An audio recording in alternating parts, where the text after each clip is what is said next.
going to just start the session with a welcome to the acknowledgement of country. So we would like to recognize the various traditional lands where we are located, and we pay our respects to all other places across the world from where our esteemed guests and audiences are joining us today. We acknowledge the land, waterways, and airways of the Kulin Nation and Gunit Mara people. We acknowledge the elders past, present, and emerging of all the land we work, study, and live on, and pay our respect to all Aboriginal and Torres Strait Islander people. So as I already mentioned, that this webinar is slightly different to a Zoom meeting. So you will be only able to see the panelists today, and webinar is going to be recorded and it will be shared by a conference website. So we have gathered here today to discuss the cultural heritage and association of masks. When the whole world has embraced masks, so if we are going out today, actually we all are in a way wearing a mask to keep ourselves safe. So it's a very interesting time where we are discussing about masks in our traditional culture, but in more recent times and the times in last 7-8 months, what we see is that we are all in a way, we have embraced this mask in some way or the other. The stories of masks and isolation are also coming into a different way.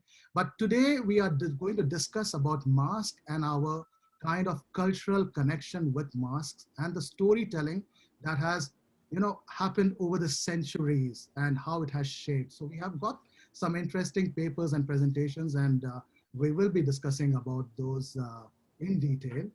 So I'll just give you about the rundown of our program. So Etienne, Rougier, he hasn't yet joined. So probably we'll have to skip that. He was supposed to do a welcome on behalf of Gannat International Folklore Festival.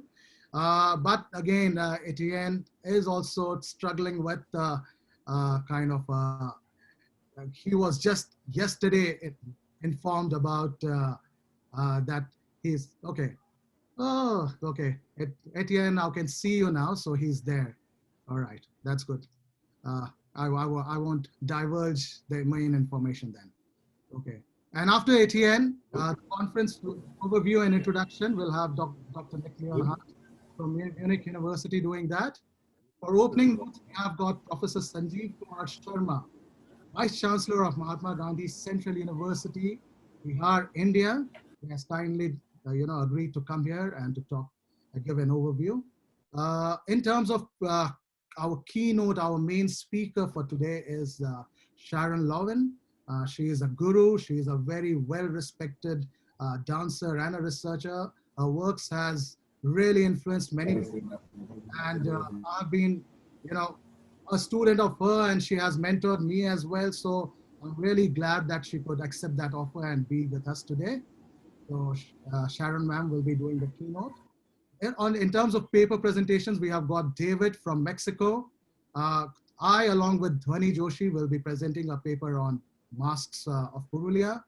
Nora and Raiza, who joins us from Bolivia, and it is 6 o'clock in the morning there, and they join us very early in the morning with us to talk about Bolivian mask culture and also about their festival, La Danza Integradora de Culturas.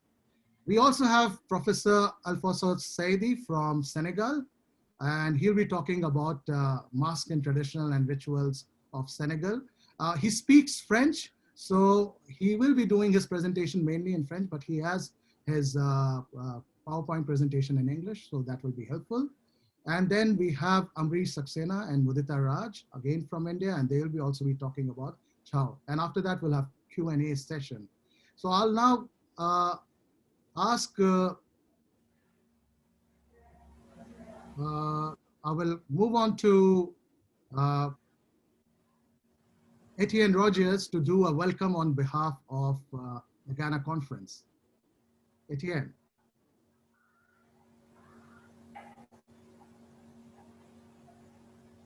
Okay, Etienne, you have disappeared again. So probably I'll go to now Nick Leonhardt, and she will do an introduction then. Yeah, good morning, everyone. Can everyone hear me? Vikrant, is the sound okay? Is the sound quality okay? Okay. So thanks again for organizing that. I need to say that I will read my presentation, and I only recently had a baby, so that's the very first time I'm using Zoom for a conference. So there might be some technical problems that I'm facing here, but I try my best as always. So I'd like to share my presentation with you, and I hope it works.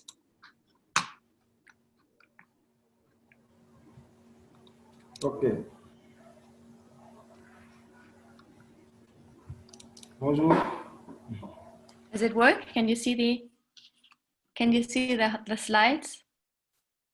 Can you see the slides? Vikrant? Yes, please. Yes, ma'am. Yes? You can see the slides? Yes, Nick. Okay. Okay. Good morning, afternoon, evening, ladies and gentlemen. Last year, for the first time, an accompanying conference to the Festival des Cultures du Monde was held in Gannat. In 2019, the festival took place for the 46th time. There had never been a conference before. Vikrant, Kishore, and Etienne Rougier filled the discursive gap and presented a first program for a scientific and artistic dialogue on the performative events in the small town in the Auvergne. My partner and I took part in this premiere. We flew from Munich via Paris to Clermont-Ferrand. When we left the terminal there, the airport was literally locked up by an employer. We had never seen such a small airport before. One of the many freelancers of the festival picked us up in her private car. Everything was freelance, everything freestyle. It was a very warm week during which we enjoyed a very warm welcome by the festival crowd and conference members. We still talk today about the pleasant density, spatial, intellectual, and human that the encounters in Gannat had for us. At that time, the organizers of the festival were worried whether the festival could take place in 2020 for completely different reasons than those for which it actually did not take place this summer. This summer, for the first time in 47 years, Gannat did not have a festival.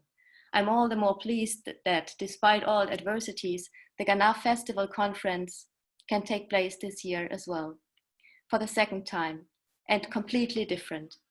But thanks to Vikrant and Etienne, we are meeting here online today to talk about a theme matching our contemporary situation: storytelling through masks, ritual, religion, resistance, in the following hours.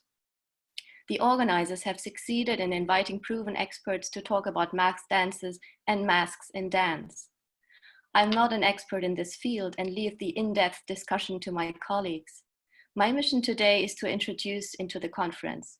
Vikrant and Etienne conceived and curated the conference. I let my thoughts dance to the topic. Mask, the elephant in the room. The idea for the conference is evident, and although the intro on the conference website does not mention the current crisis in a single word, it resonates like a green elephant in the theme. Masks, masks. You cannot think of the elephant in the room, you cannot not see it. I'm interested in how pictures work, and I'm interested in writing history, in historiography. I'm a cultural historian, and one of my main fields of work is visual culture. Recently, I've also become a mother. When I go for a walk with my little son, we often get into conversation with people, especially elder people who wear masks in the park or on the street. They look at the little one and talk and gesticulate with him, just like you do with babies.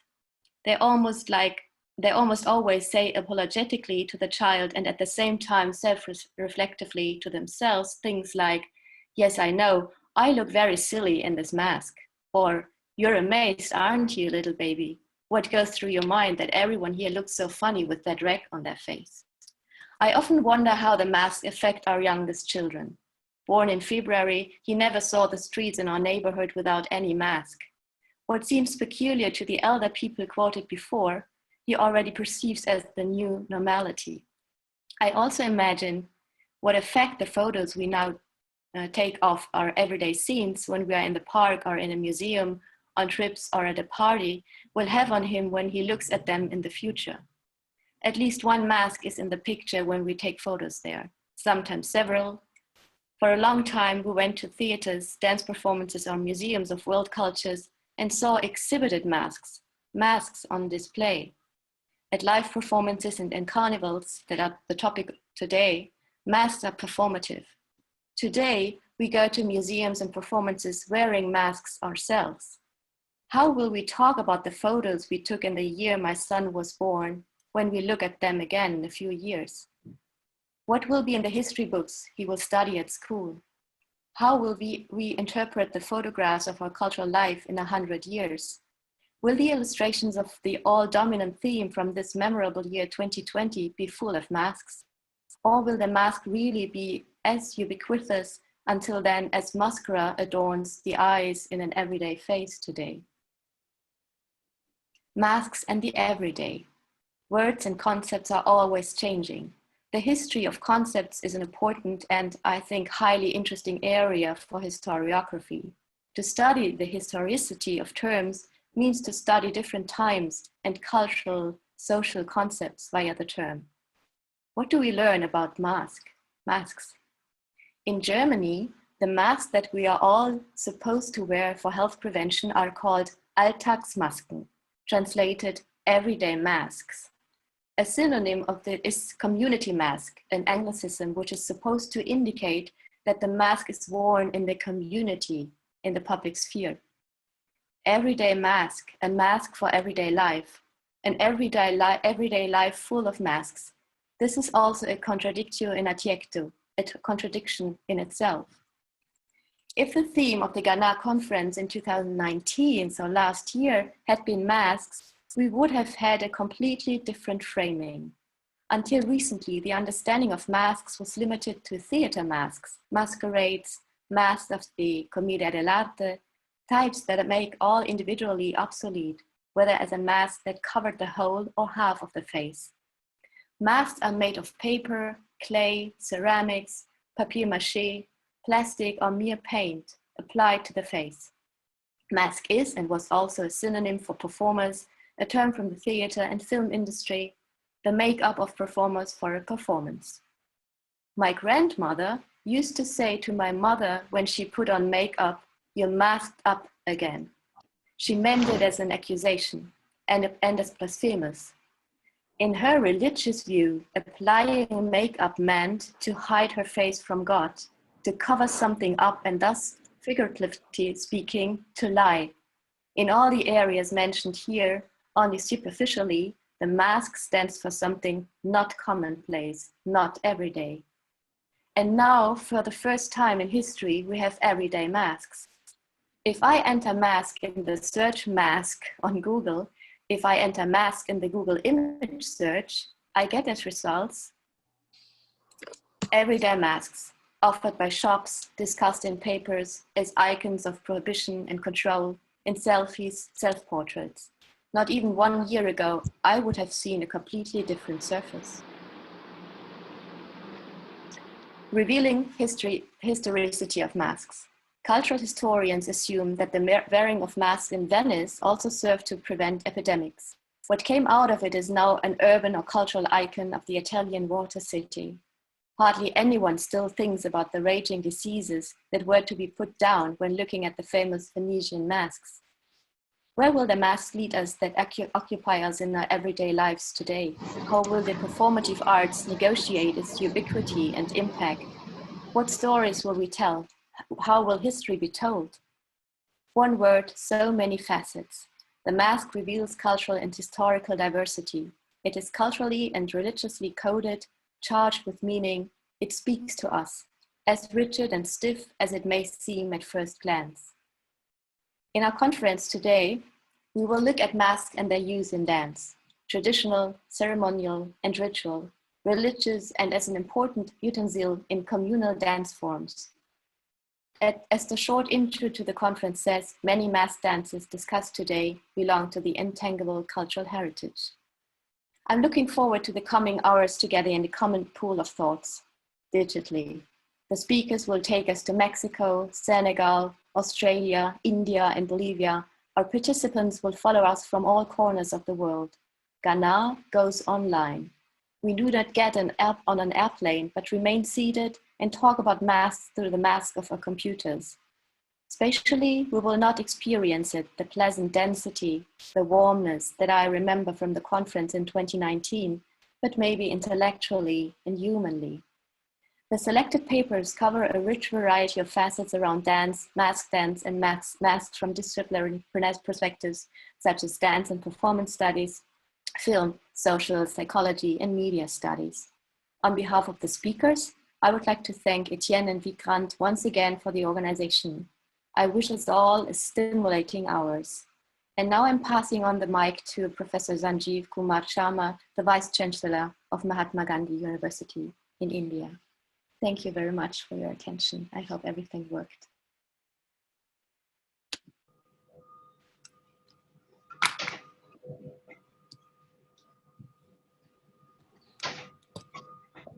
Hello, Namaste. could you hear me now? Ji, namaste, namaskar. On behalf of Mahatma Gandhi Central University, Motihari, Bihar, India, let me first of all express my thankfulness and gratitude to my friend, Professor Vikrant Kishore, the convener of the conference, for inviting me to present the opening remarks on the Gannat International Conference on storytelling through mass, rituals, religion, and resistance. I'm particularly happy that this Gannat International series has participation from Australia, France, Senegal, Bolivia, Mexico, and India. I have been made to understand that the proceedings of the conference will also be published by the organizers. The involvement of academics from Canada, Germany, and other countries makes this event intellectually enriching and academically fruitful. As students of social sciences, we all are well aware of the robust interaction between culture and religion, which have substantial influence on political and social functioning of the communities. I represent a nation which has a glorious history of more than 5,000 years, along with having the proud privilege of remaining consistently traditional with modern outlook and producing some of the greatest thinkers, philosophers, and writers in different fields of human activity. The uniqueness of Indian social and cultural milieu has been the intrinsic diversity, constantly aiming at unifying features of national identity as Bharat or Bharatvarsha as we call it, with some of the abundantly rich treasures of literary works in multiple languages and amazing variety of customs and traditions in daily mundane activities being reflected in cultural identities. India has been a tremendously vibrant and resilient society for thousands of years. We have not been witnessing resistance from any of the religious sects or any of the rituals of any of the cohabitants. That is why the peaceful coexistence with region-based, language-based, custom-based, religion-based, or tradition-based rituals have culminated into the formation of one inclusive cultural denomination termed as Sanatan Dharma. Incidentally, Sanatana Dharma always aims at the overall welfare of all the living creatures on the earth. This is the main message from India to the whole world. We believe in the good of all, and we have been praying for so many years. Let everyone be happy. Let everyone be free from diseases.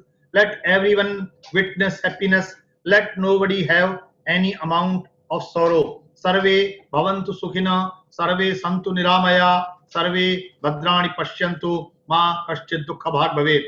Once again, I express my regards and thankfulness to the organizers in general and Professor Vikrant Kishore in particular for providing me this rare opportunity and privilege to say a few words amongst the galaxy of the scholars from around the globe.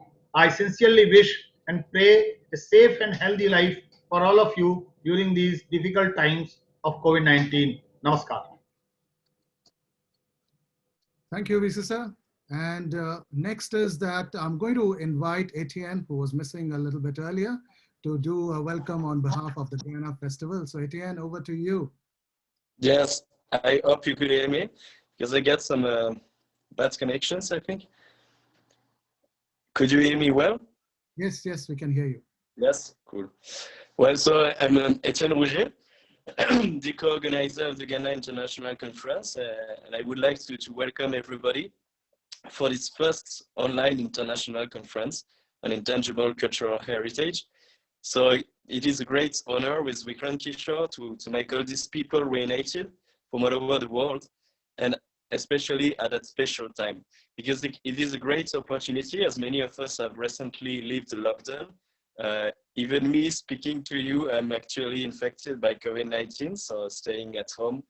And hopefully this is an online conference, so there's no risk. And as you know, and unfortunately, the conferences of Ghana normally take place within the Festival des Cultures du Monde, the World Cultures in Auvergne, region of southern France. And obviously, we couldn't organize it this year, and we still don't know what will happen this coming year.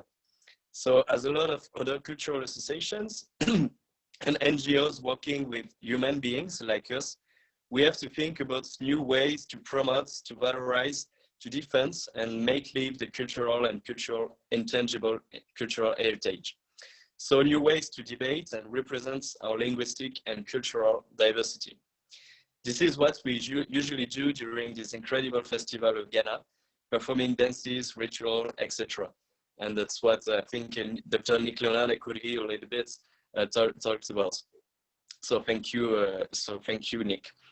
So our aim with the conferences of Ghana is to have a place of reflection, a kind of think tank of debate and valorization and the performance. So obviously we are eager to start again our way of performing it.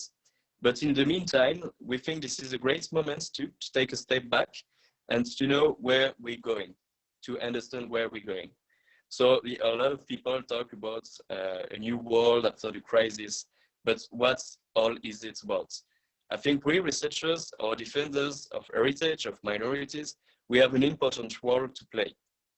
So I would like to thank you to be here today with that in mind, and honestly think that what we're doing is an important approach for our societies and for a fair world. So let's not give up. This online conference is already a great success, so I'm very happy for it.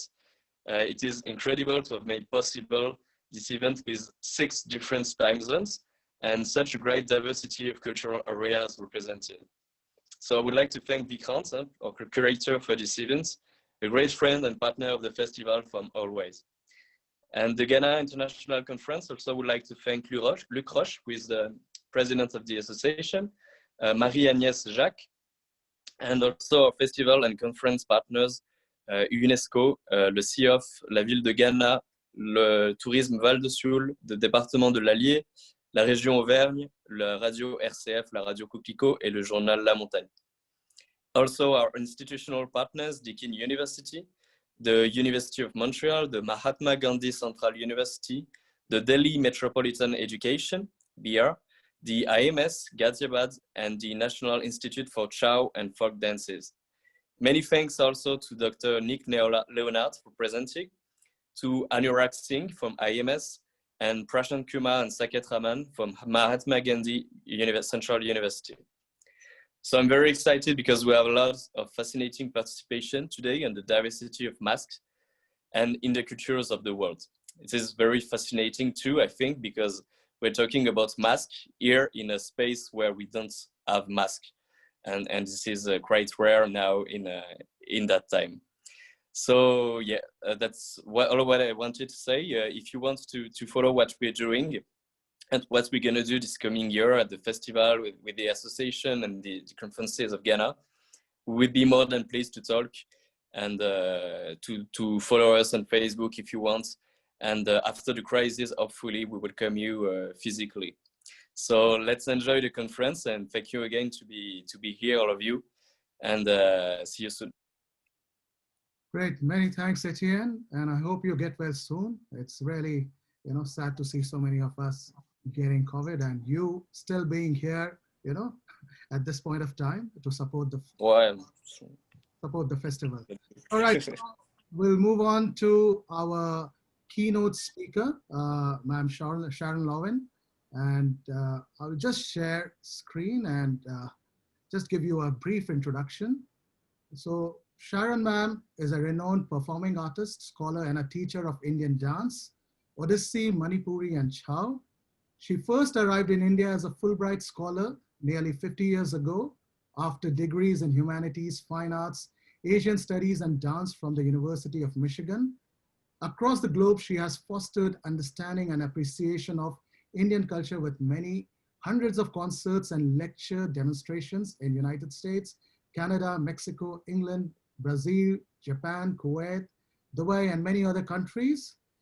She is the first woman solo performer of Chau, a previously all-male form. And Sharon introduced Mayurbhanj Chau to the Olympics, to the USA at 1978 Asian Dance Festival in Hawaii, and performed at the Olympic Arts Festival of Mask in LA, and created 2 Chau ballet combining Mayurbhanj and Saraikela Chau for Doordarshan. So I will invite Sharon ma'am, and she is going to deliver the keynote on storytelling through masks, ritual, religion, and resistance. Thank you. Thank you so much. It's a great pleasure to be with you. And my focus is primarily on South Asian masks. But the reason that we are all here today is because of the profound effect that masks have had on our own lives and those of our immediate community. We have all been moved emotionally, spiritually, morally, in terms of political use of masks, into new territories of our inner world. As we see through masked figures, their unmasking of these essential truths of humanity and also of metaphysics. As a child, 60 years ago, I remember the lament of puppeteers and knowledgeable art educators that too often the creation of a mask or a puppet in an art class was the culmination rather than the beginning of what was to be created. Because the mask can, excuse me, the mask or a puppet must be in movement in order to really communicate what in India we call the staibhav, your basic emotion or basic expression. We look at a mask, it has one fixed communicative view, but it's brought to life when it's worn. And then as you have the play of light and shadow on it, as you move your spine, as you change the angles, the lift and fall, the speed, the directional shifts, every way that you move your body affects the communication, the dramatic expression of the mask.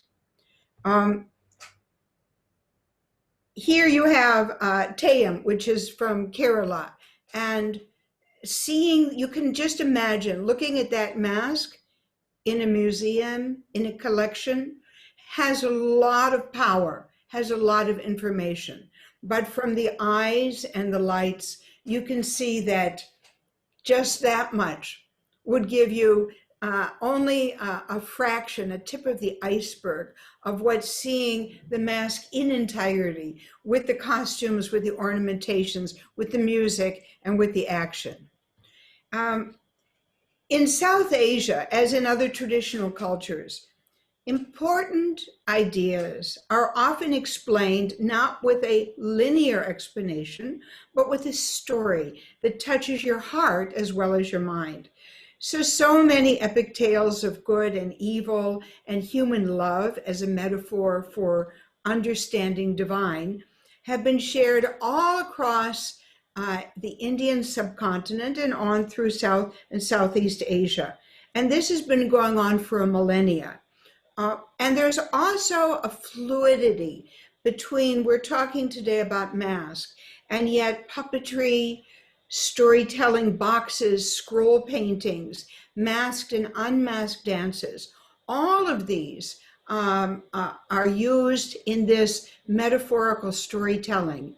And so sometimes we have mask-like makeup.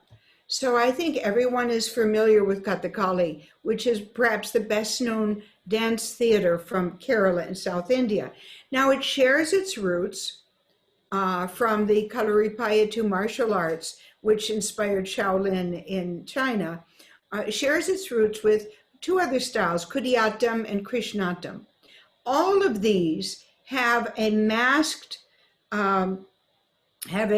mask-like makeup that's very stylized, and in fact it's even compared sometimes with masks used in no drama as well as Korean and Chinese. Now here you have not a mask but a face made up like a mask, and it's very easy to identify the archetypal characters. The rice paste that's used to create that white kind of beard, and the vegetable colors. When you have a green face and red lips, it's noble. It might be a hero, a god, or a sage. If it's green, but it's got red dots or some lines, then there's something evil inside. If it's all red, it's totally bad. If it's black, it's a forest dweller, a tribal, a hunter, and demonesses are black with red patches, and women and monks are always yellow. On the left, of course, you see Hanuman, the monkey god, and you can tell from the face as well as from his makeup. These are children's masks. For thousands of years, Indian culture has been expressed through magical realism. And so what is shared in that oral, visual, and performance traditions from mask dance through storytelling is communicating these truths. It's fascinating that with the huge epics that we have that are much longer than, I mean, you could take the Mahabharata. Mahabharata is 10 times the length of the Iliad and the Odyssey combined. And yet, all of those complex stories are understood by a largely illiterate rural population because of the performance. And here you have these masks. Obviously, the left ones are Ganapati, the god of wisdom. And on the right, you have Shiva, you have Shiva and Vishnu to show that we have non-duality, non-duality of the fact that there is not one form, that the mask, the murti, the image is just a way of having the saguna, the duality, but the mask together is showing you the non-duality that goes beyond just the form. This is one of my favorite forms. This is Prahlada Natak.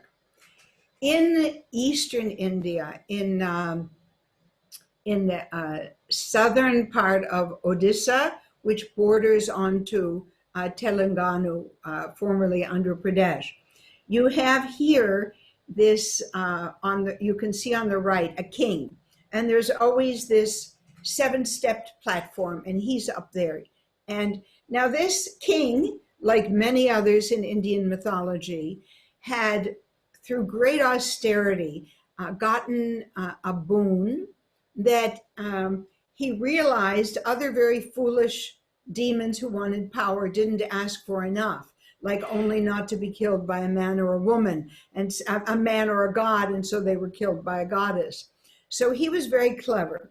He asked that he wouldn't be killed by day or night, inside or out, you know, by a man or a god or whatever he put it, or by any weapon. So he thought he was quite covered. Now on the left, you have a modern, this was taken just like a year or two ago. So here you have a masked form, and he's wearing sunglasses. Now, this is one of my masks. I don't know if it's possible to, on the side, can you, can we change this so that it doesn't have all the figures? I can't seem to do that on mine. I hope you can see the whole screen. Anyway, so here you have Vishnu, preserver of the universe, who appears as half man, half lion.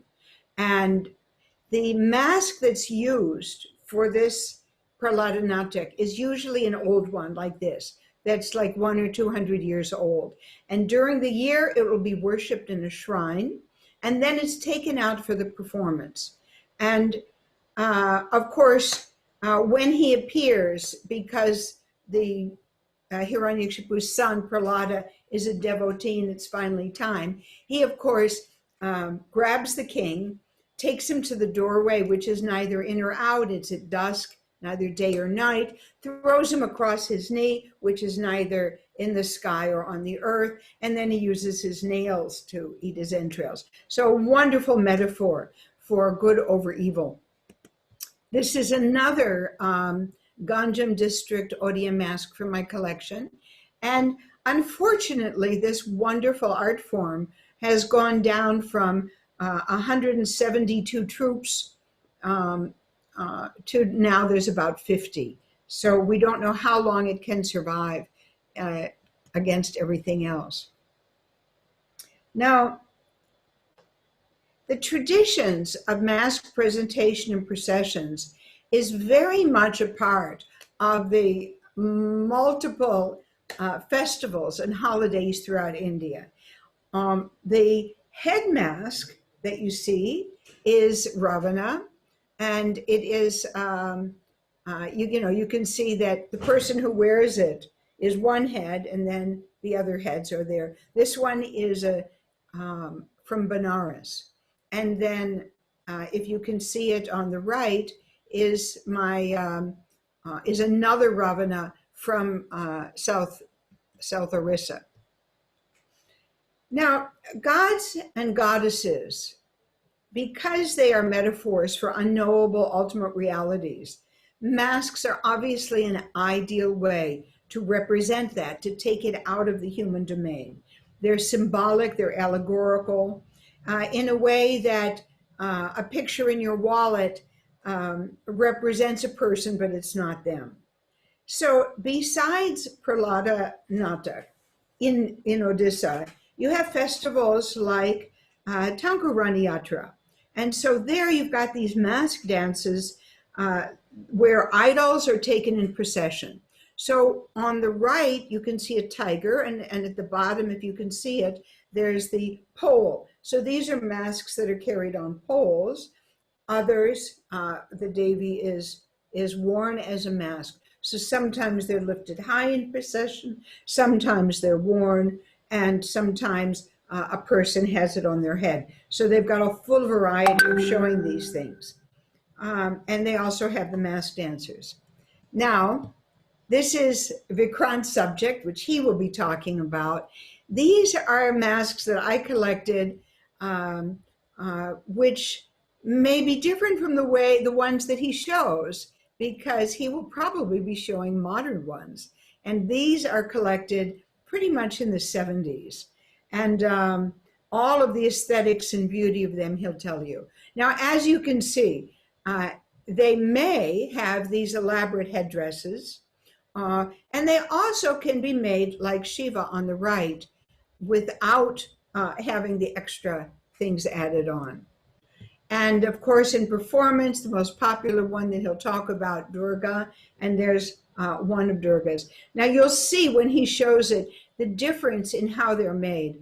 This one made with tin foil and feathers. Today, they've got a lot of plastic. There wasn't any plastic in those days. It's a big change. And these are hunters. So you have in in these traditions, not only gods and goddesses, but you have stories of real people. Here you have the hunters, and Vikrant can read the name of the mask maker, which I've kept. And so whenever I share these masks, I didn't look up his name in English, he could tell you later, but to identify the mask maker, these were collected actually in, I think 1973. All of these masks that don't have headgear, the ones on the right. Now here you have a range of Purulia bad guys. You've got asuras, you've got demons, you've got people to look out for. You've got the one, this one down in the bottom center, he's actually more of a boot or a Ghana ghost, right? Now here's the contrast. The top two are Purulia. The other three are Saraikela. You can see a clear difference. They all have beautiful eyes. In Saraikela, which is only 100 kilometers from Purulia, you had patronage by the royal family. And they were also influenced by a wider exposure. And there's just a touch of Southeast Asian elaboration. Now, the kind of finish that you have on the Purulia is also very different.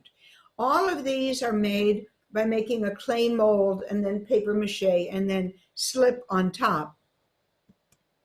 This is holding the mask was a great mask maker, Bani Prasono, with the great guru Kedarnath Sahu. And you can see the figures. Now, all of these have these beautiful crowns. Unlike the elaborate, spectacular Purulia ones, these are delicate, made with pearls, not real, but with Banarasi organza silk for the headdress, because with the patronage of the royalty, they could afford these more elaborate things. This is one of my favorites. This is Hans. Hans is, we say Hans is a swan, actually is Himalayan goose. And you can see on the forehead how one attaches his cap that would be worn in performance. And then at the bottom on the inside, you can see something that's there to sort of protect your forehead from getting cut up. I love his nose, right? I'm on the left as Mayur the peacock. In the center, you have Ratri the night and the symbolism on his decor, and Goddess Durga.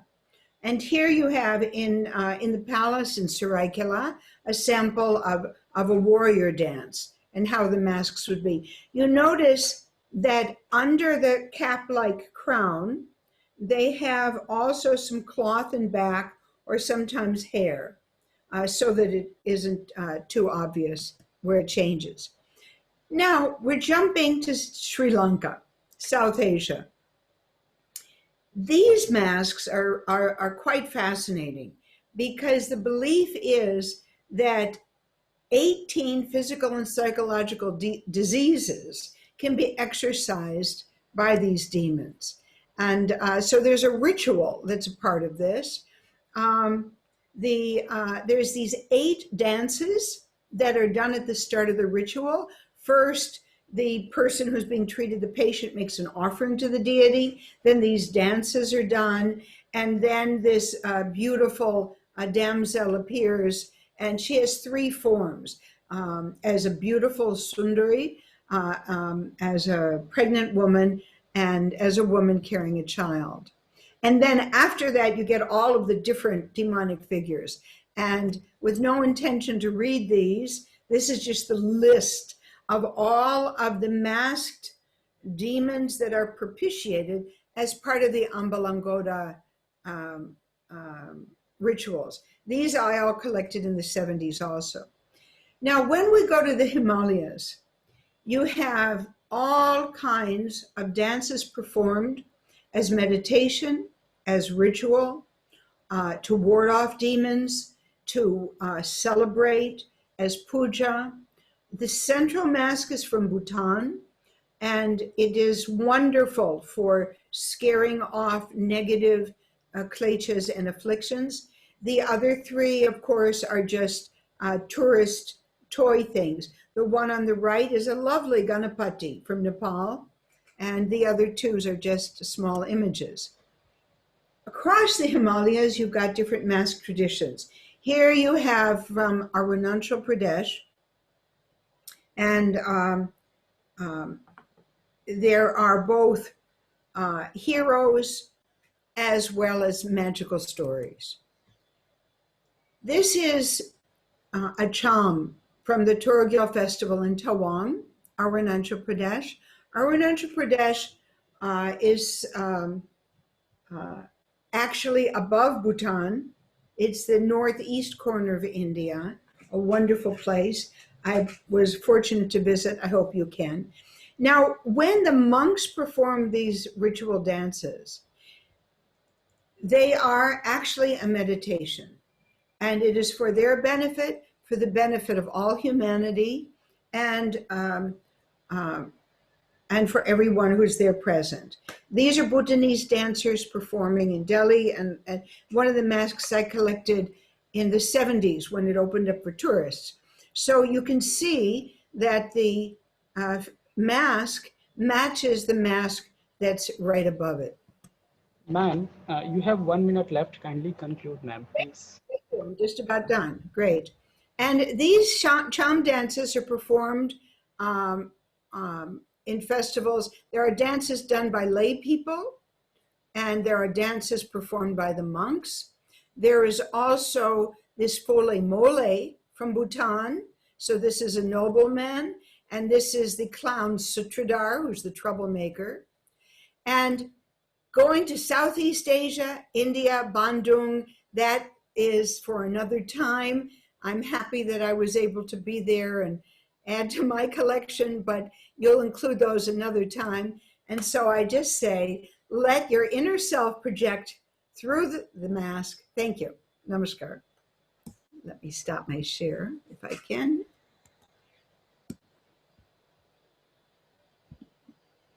Thank you so much.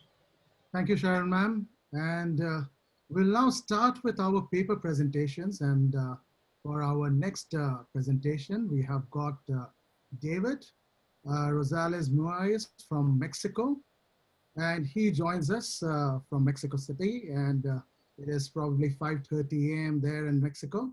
So I will invite David to share his interesting paper on masks and resistance, a story of domination and class conflict in Mexican dances.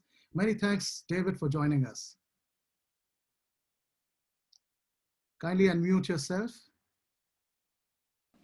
Thanks for having joined this virtual encounter, this international conference about masks, religion, and rituals. Today I will be sharing with you the following research I've been working on, which I titled Masks and Resistance, a story of domination and class conflict in Mexican dances. Before starting, I would like to thank all the members of the crew who make this encounter, this virtual encounter possible. Especially I would like to thank Vikrant for his support and his kindness, because well, he has been a very good guide through this process. Thanks, Vikrant, and thanks everybody. It will have been very great to be in Ghana, but well, we are each of us in our own cave, but anyway, here we are, spreading culture and sharing what we know. Okay, I hope you guys enjoy what I brought to you, and here we are.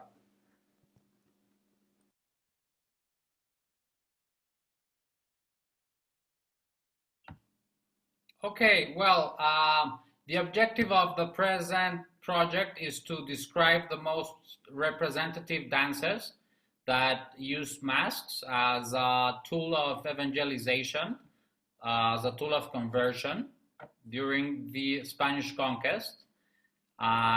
Also, I will describe the dances, but whose link is related in processes of social resistance. Since I don't have too much time, I will not I won't be able to be deep in my descriptions, and also I will omit some dances that I have considered in other presentations that I have done already in previous forums. The justification of this presentation is that masks are significant matter, that is, that they allow us to understand human groups. They allow us to understand the communities that created them, and they make evident the existing hierarchies, and therefore they allow us to make an effort to confront class differences.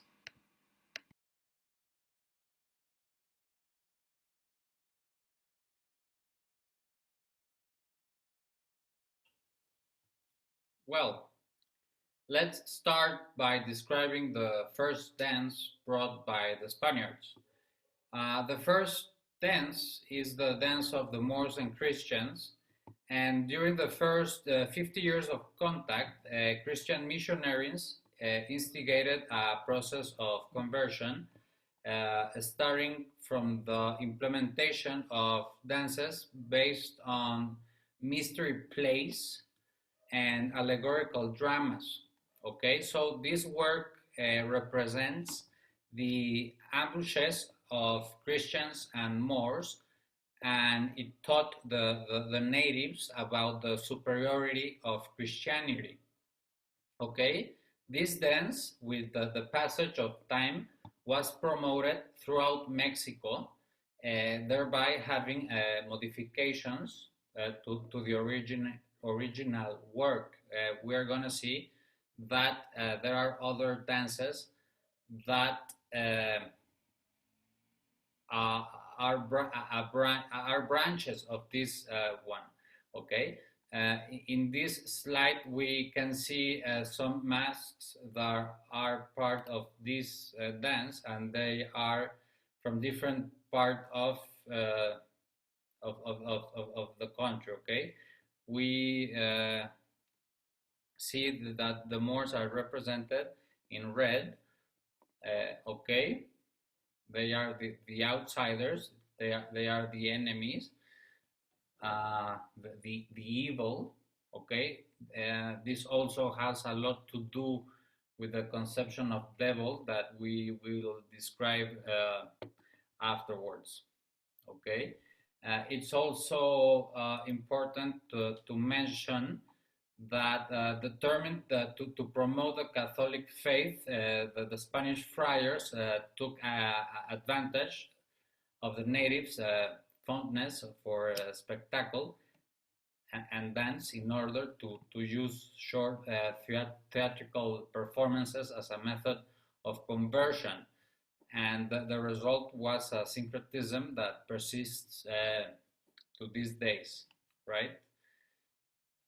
And well, we have this picture, which is just right up to me, and it represents just the description I just mentioned.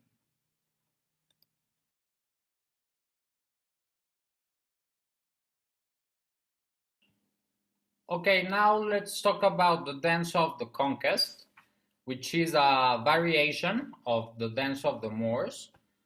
But we have to mention that since it was important to adapt the situation, this dance is contextualized. So in that sense, we have no Moors, and the indigenous occupy the role of dominated. So in this photography, which is the cover page of a magazine called Arqueología, we can see that this picture taken in 1935 is Moctezuma, Emperor Moctezuma, meeting Hernán Cortés. It's a performance, of course. At the end of the performance, Moctezuma convert himself, Moctezuma and his people, into Christianity. Next to the picture, we have two masks of conquistadores, okay, with their white skin and pre-Hispanic elements, big noses and long hairs. They are from the state of Veracruz.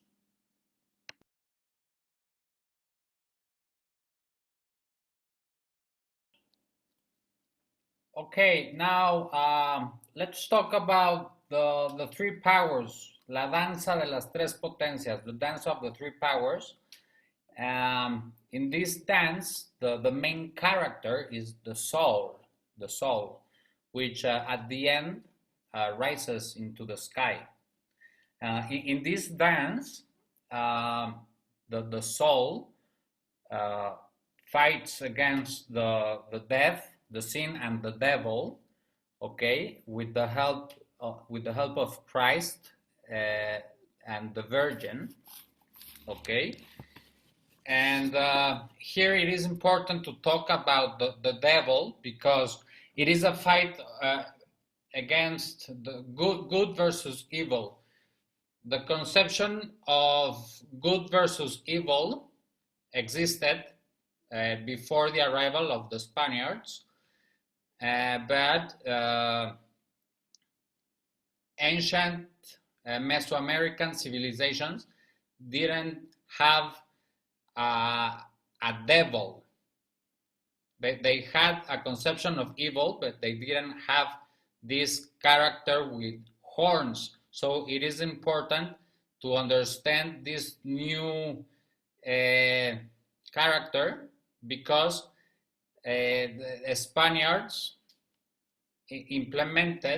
imposed this new conception of fear by overlapping in the images of the deities, of the gods, of the ancient images, the image of the devil. Okay, that's a theory very discussed, and here in the slide we can see two fantastic masks of Holy Week, and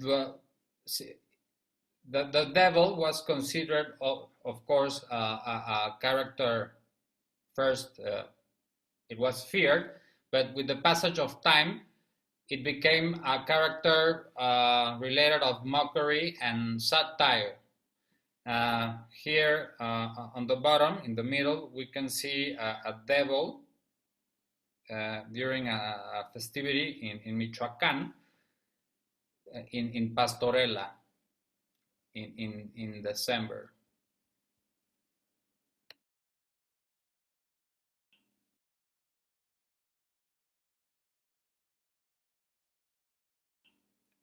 Well, now let's talk about two peculiar dances that are close geographically speaking, and there are the huehuetones in Puebla and the dance of Catrines in Tlaxcala.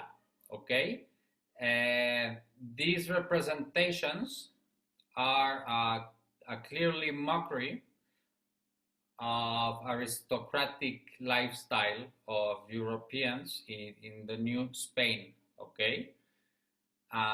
Mainly of the rich Spaniards and the Frenchmen, who once were latifundistas, or land owners of large haciendas. Okay, as we can see in the slide, where these characters are men and women. In this dance, the characters can be played normally by men, even though the masks are by women. Okay. One of the main characteristics of the masks are, as you can see, the ears. Okay. And in the picture, we can see a man wearing a tuxedo, and he's also carrying an umbrella, which is open, and that symbolizes that the need of rain during the dry season. Okay, we can consider this dance a clear symbol of resistance.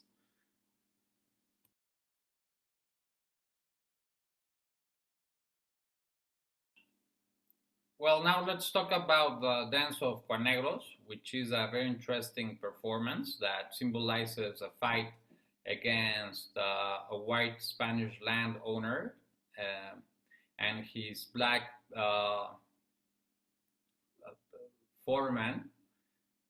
The Spanish landowner steals from his worker his wife. Okay, eventually the Spanish wins, which clearly symbolizes an injustice.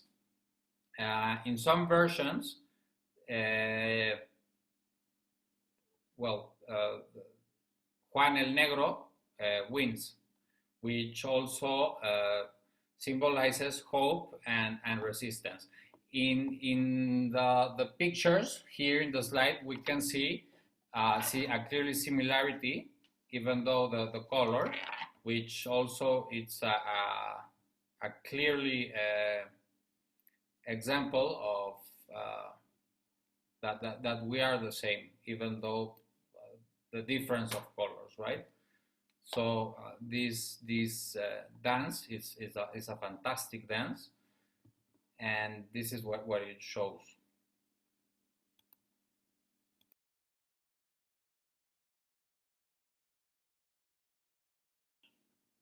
Well, now our last dance. These guys here, even though they have an ugly aspect, they might be considered as heroes. The dance of the Tastuanes. The dance of the Tastuanes once was banned because, as I mentioned at the beginning of this presentation, do you remember the dance of the Moors and Christians? Well, the dance of the Tastuanes is kind of a branch of the dance of the Moors and Christians, only that they kidnapped St. James and they slaughtered him. They stabbed him, and that's why it went banned. Okay, it was even considered a spectacle worthy of savages and a cause of drunkenness of a whole neighborhood and scandalous. This dance is from Jalisco state, okay, and it's danced in different regions of the state. As we can see, there are different features and little animals and scars around the face. This symbolizes different diseases brought by the Spaniards, okay? And it's a clearly example of resistance.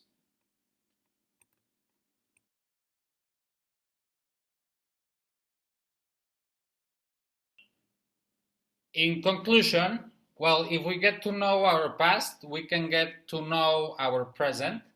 In other words, the understanding of conversion processes can help us to understand the implementation and strategies of conversion processes, and that can also help us to understand the implementation and strategies of cultural doctrination and how a system of belief works. Regarding the relevance of masks in Mexico, well, they are not only a ritualistic object, but they are a historical and relevant, intangible matter, okay? They allow us to understand the human groups that created them, and they make evident the relationship with the environment and the economic forms of production, the social institutions and the existing hierarchies, and the social order. They make evident the class differences. And what is very important, if we don't dance, we die. So to dance is to resist. So let's dance. Thank you very much.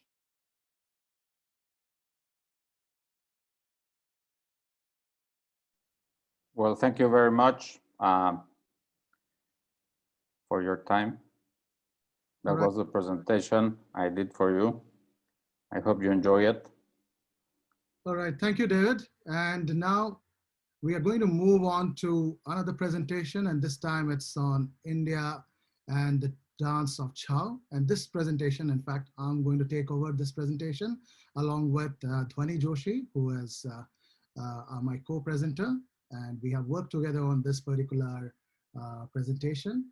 So the topic or the theme of this presentation is Rasa aesthetics of Chow. And as you would have seen in Sharon Lowen's particular presentation, that she talked about on Chow, and she also presented some of the masks. And she also very rightly mentioned the changes in terms of the mask. It is profound, from one decade to another, you can see the change in terms of mask. And that has been one of the things that we also notice in our presentation. So I'm going to just quickly share the PowerPoint presentation and talk you through this. So our topic is Rasa Aesthetics of Chow, exploring moods and emotions in Purulia Chow dance mask. And quickly, I'll just give you a kind of an overview as to what Chow is. It's a martial dance drama mainly based on stories derived from Hindu mythological texts like Ramayana, Mahabharata, and Purana. It is also known as the dance drama of the gods. It is performed by artists who impersonate mythological characters by wearing elaborate masks and enacting the story in a performance tradition that melds dance, acrobatic routines, and martial arts. The masks are specifically designed keeping in mind the rasa. Okay, so what we are trying to do is we are going to focus on rasa theory, which has been propounded by Bharata in Natya Shastra, one of the treatises which has been very, very important for the performing arts, especially in the Hindu culture. And the article explores how Navrasa, or the 9 aesthetics or emotions and essence or sentiments in context of the dance, has been applied to design and style of the Chow masks. So most of the stories in Chow revolves around war or combat. Therefore, what we see is 3 important rasas, or 3 predominant rasas, like Veera, which is all about displaying one's strength, and then Raudra is about anger, and Vibhatsa is about horrifying kind of a rasa. So we use 3 different dance pieces from Purulia Chow and different masks utilized in that, from Mahisasur Mardini, Kirat Arjun, and Parsuramir Matrihatya. So these are the kind of dance forms that we are talking about. So just to give you a kind of a brief about how it started, it had its origin in military camps where, which was earlier known as Chowni, and through the kind of martial arts display or the military sharing their own kind of combat skills in display to entertain each other, that Chowni, somewhere the connotation stuck. But also Chaya. Chaya means shadow in Hindi. And Chaya, is also somewhat, in a way people attribute that probably it also comes from that Chaya, that mask, becomes that takes over as a shadow onto the person and what they represent.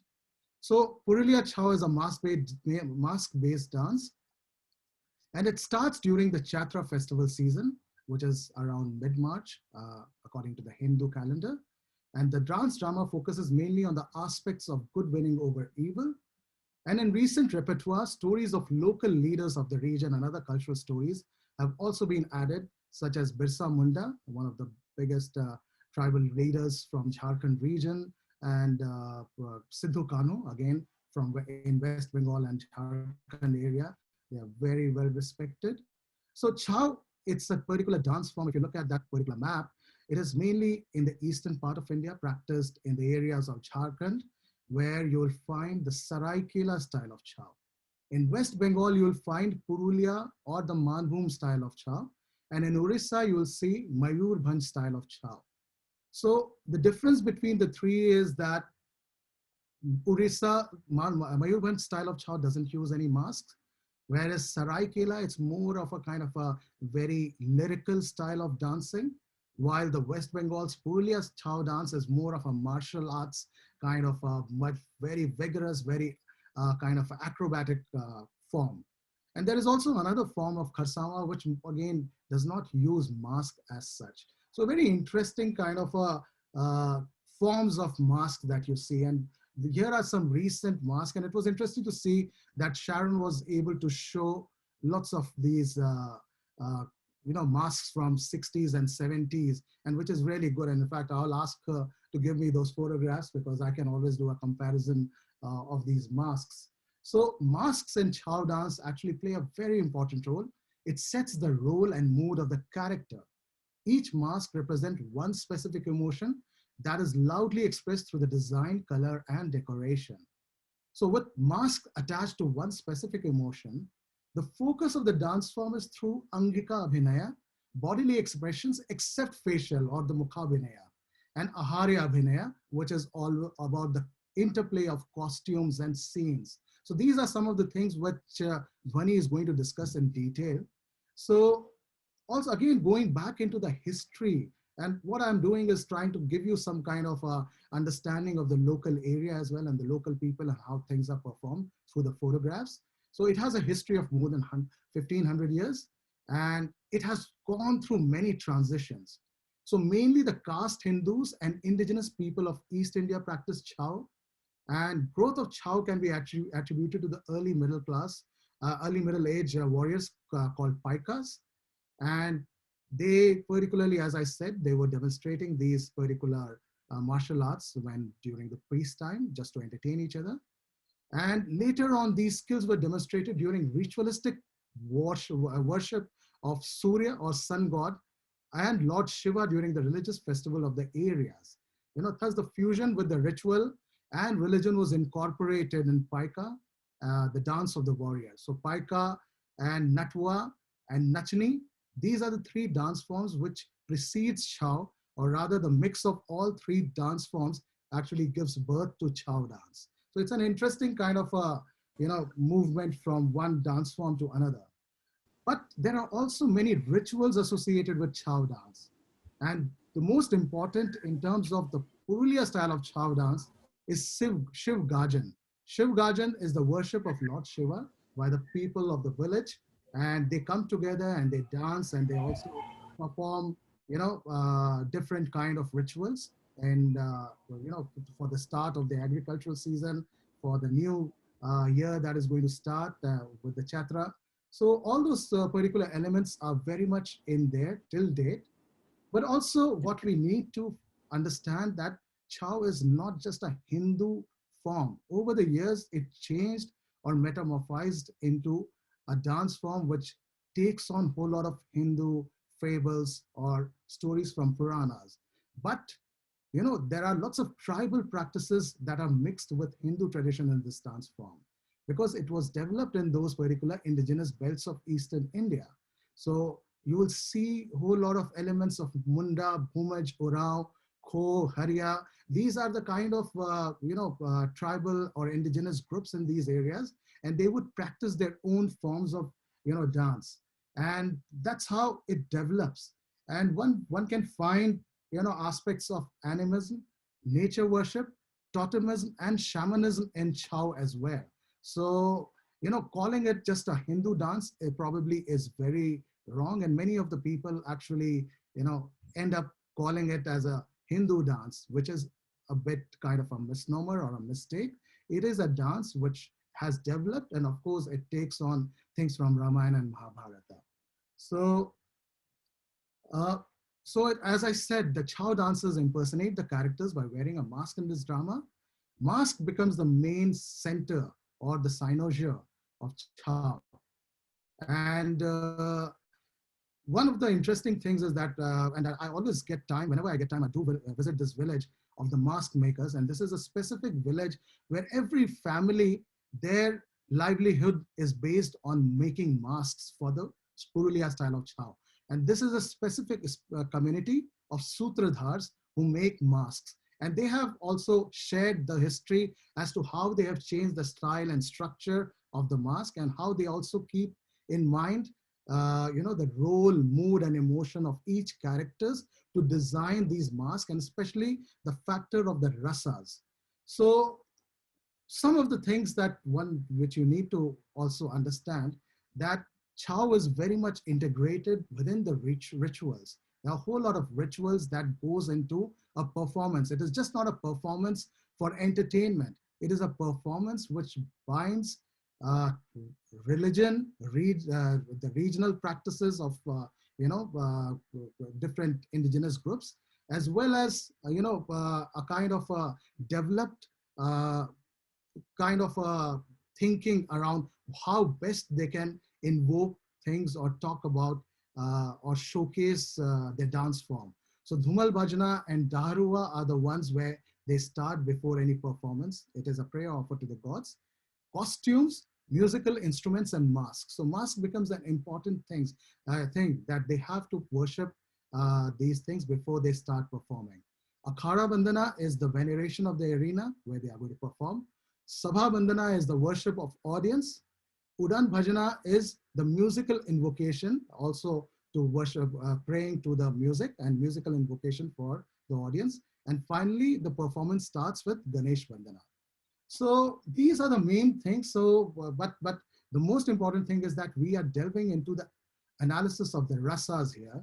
So I will now invite Dhwani to talk more about this, about the rasa aesthetics. Thank you, Vikrant. Jumping straight into the rasa aesthetics, considering we have time constraints here. Indian poetics has spoken extensively about the theory of rasa, which is one of the most dominant theories within Indian poetics and Indian criticism. So we are trying to understand how this theory of rasa applies to Purulia Chao masks, and it allows for a kind of an aesthetic breakthrough to occur within the minds of the spectators.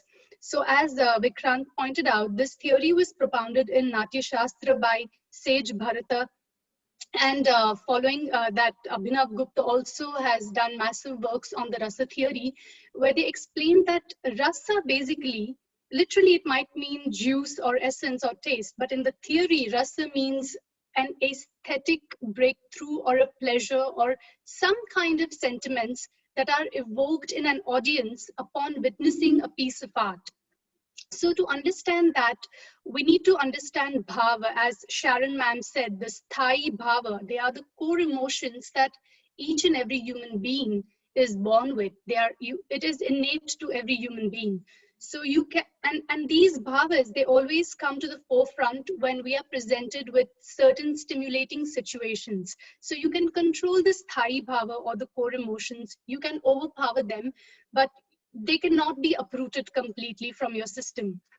So if we just move to the next slide, please.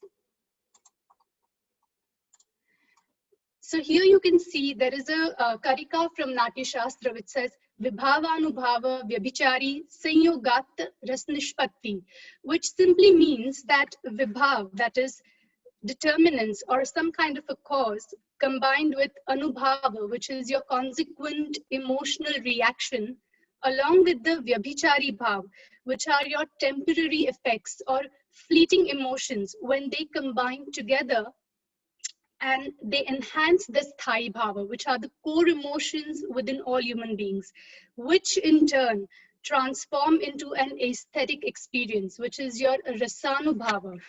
So if we go to the next slide, and the one after that, please, you can see that the shloka, Shrungara Karuna Veera Raudra Hasya Bhayanaka, Bibatsad Bhut Shantascha Navanatye Rasasnuta, taken directly from the treatise, Nati Shastra, gives the names of the 9 rasas. Based on the left column, you can see the 9 Sthai Bhava or core emotions which are present within all of us, all human beings. So these 9 Sthai Bhavas evoke the 9 corresponding rasas into each one of us. So the usage of masks renders a kind of uniqueness to Purulia Chau, because Purulia Chau as an art form does not use dialogues. So the performer relies on Angik Abhinay, which is your physical movements, bodily movements, along with the masks, which is the Aharya Abhinay, to evoke rasa or aesthetic pleasure within the audiences or the spectators' minds. If we go to the next slide, there you can see the mask of goddess Durga over there.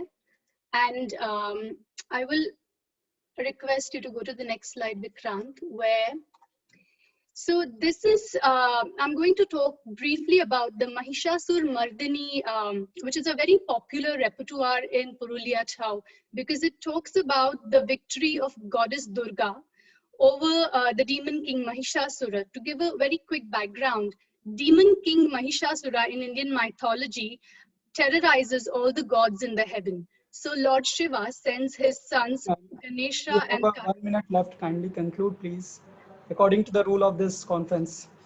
All right. So I'll quickly, briefly touch upon the Raudra Ras, which is the anger portrayed to the mask of goddess Durga. You have the elephant god Ganesha's mask in the next slide, which portrays the Veera Rasa. So Chau masks, obviously, mask making is a very refined and a very evolved and a specialized kind of an art form from the Chorida community.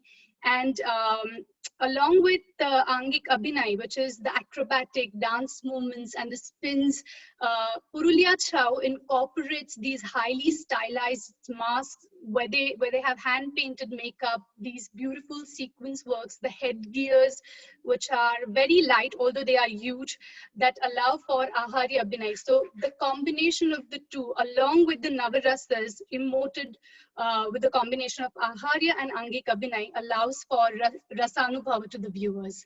Thank you.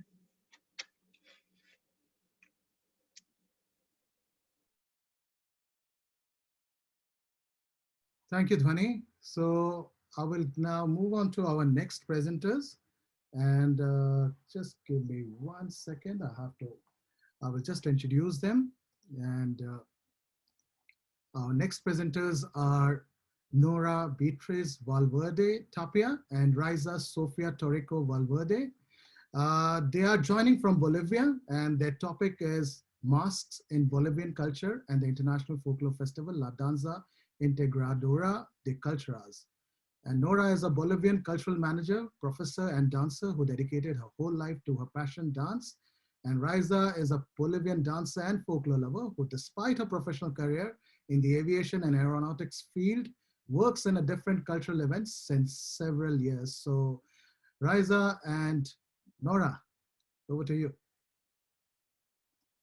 Hola a todos.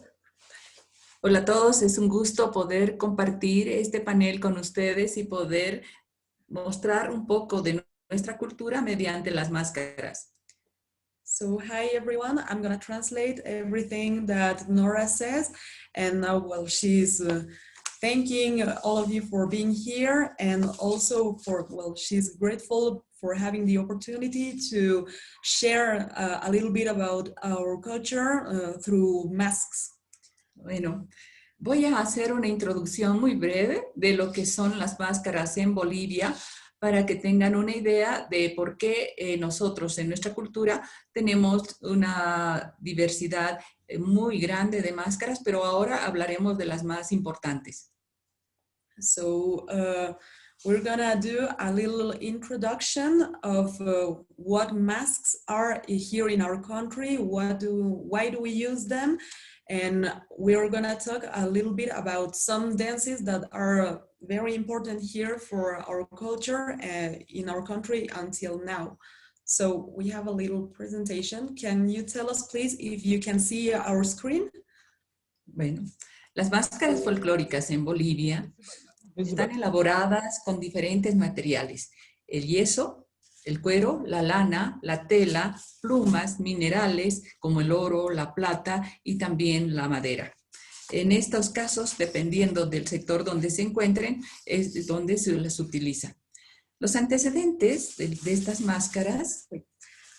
So I'm gonna translate. So in Bolivia, well, the folk masks are made with different materials. For example, such as plaster, leather, wool, cloth, metal, feathers, minerals, and such as gold and silver, and wood, for example. These are just some examples. Los antecedentes de estas máscaras son precolombinos y se remontan a los pueblos que habitan en el actual territorio boliviano antes del siglo XV. Entre las especies más antiguas se encuentran las que están hechas en láminas de plata, como la máscara antropomorfa, con rasgos felinos que se cree eran una máscara mortuoria y corresponde a la cultura tiahuanacota, que se desarrolló en los años 1600 a.C. y 1300 de la era actual. Okay, so you can see on the screen a picture of a mask. And so this mask, this mask is an anthropomorphic mask with feline features, which is believed to be a death mask and corresponds to the Tiwanacocha culture. This culture is a culture based near the Titicaca Lake here in Bolivia, which is the highest lake in the world. So this culture was developed between 1600 before Christ and 300 of the current era. So you can continue. Para la experta boliviana Teresa Gisbert, el uso de la máscara y el disfraz implican la metamorfosis del hombre hacia algo excepcional que generalmente está ligado al mito o a la representación de un arquetipo o un modelo. Okay, so for example, for the Bolivian expert Teresa Gisbert, she says that the use of the mask and the disguise implies the metamorphosis of the man towards something exceptional that is generally linked to the myth or to the representation of an archetype. Las máscaras no son un mero accesorio reducido a esconder el rostro o a representar un personaje en una actuación artística, ni tampoco se las usa por simple diversión, sino que significan la rememoración de la historia y el mito. Las máscaras son parte integral de las ceremonias religiosas y comunitarias en todo momento. So the masks are not a mere accessory reduced to just hiding the face or representing a character in an artistic performance, nor are they used just for simple fun, but they mean the remembrance of history and myth. So masks are an integral part of religious and community ceremonies at all times. Federico Díaz de Medina, coleccionista boliviano de máscaras, sugiere que las primeras máscaras fueron usadas con el fin de conjurar a los espíritus malignos y para que fueran efectivas había de hacerlas espeluznantes. Así también se las usaba para el ejercicio de la justicia, los ritos, religión, hechos mortuorios, guerreros y para cada estación. Y principalmente en festividades, en especial para la representación de danzas. Okay, so Federico Diez Medina is a Bolivian mask collector who suggests that the first masks were used in order to ward off evil spirits, and to be effective, they had to be creepy. So thus they were also used for the exercise of justice, for religious rites, for mortuaries, for warriors, for different seasons, for different festivities, but also for different dances. That is the topic that we are going to talk about later. Actualmente el significado de las máscaras se ha debilitado, pero no cabe duda de que ayudan a entender las tradiciones indígenas y la cosmovisión de los pueblos antiguos.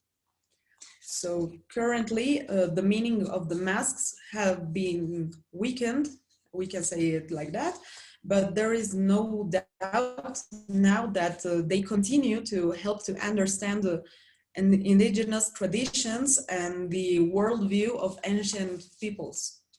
Las máscaras en Bolivia siguen presentes en las múltiples fiestas, principalmente en las fiestas que se llevan a cabo en todas las regiones a nivel departamental, ciudad o pueblo, en honor a diferentes santos patrones. Es fundamental la fiesta para poder representar a cualquier cultura en nuestra Bolivia y principalmente son los quienes nos han traído estas fiestas y estas tradiciones, principalmente las fiestas patronales con los conquistadores españoles.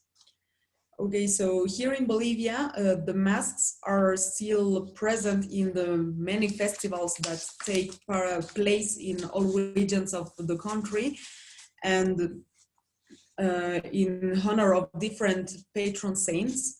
And these festivities, these festivals were mainly brought here by the Spanish conquest and colonization, which took place from the 15th to the 16th centuries. And well, all of this fed these cultural practices, thanks above all to the work of the missionaries of the Catholic Church. Estas fiestas se celebran con ceremonias paganos religiosas, por ejemplo, con las llamadas entradas folclóricas, que son desfiles callejeros con cientos de bailarines, con atuendos típicos y música tradicional. Estas demostraciones se extienden por muchos días, muchas horas, inclusive por muchos meses. Existen más fiestas religiosas en Bolivia que días en el año. Las más importantes que tenemos dentro de las fiestas paganos religiosas están la fiesta del Gran Poder en la ciudad de La Paz y el Carnaval de Oruro en la ciudad de Oruro. Estas dos fiestas han sido declaradas, la fiesta del Carnaval de Oruro ha sido declarada por la UNESCO como Patrimonio Cultural, Oral e Intangible de la Humanidad. So these festivals are celebrated with pagan religious ceremonies. For example, with the so-called folklore entries, which are street parades of hundreds of dancers and with costumes and typical music.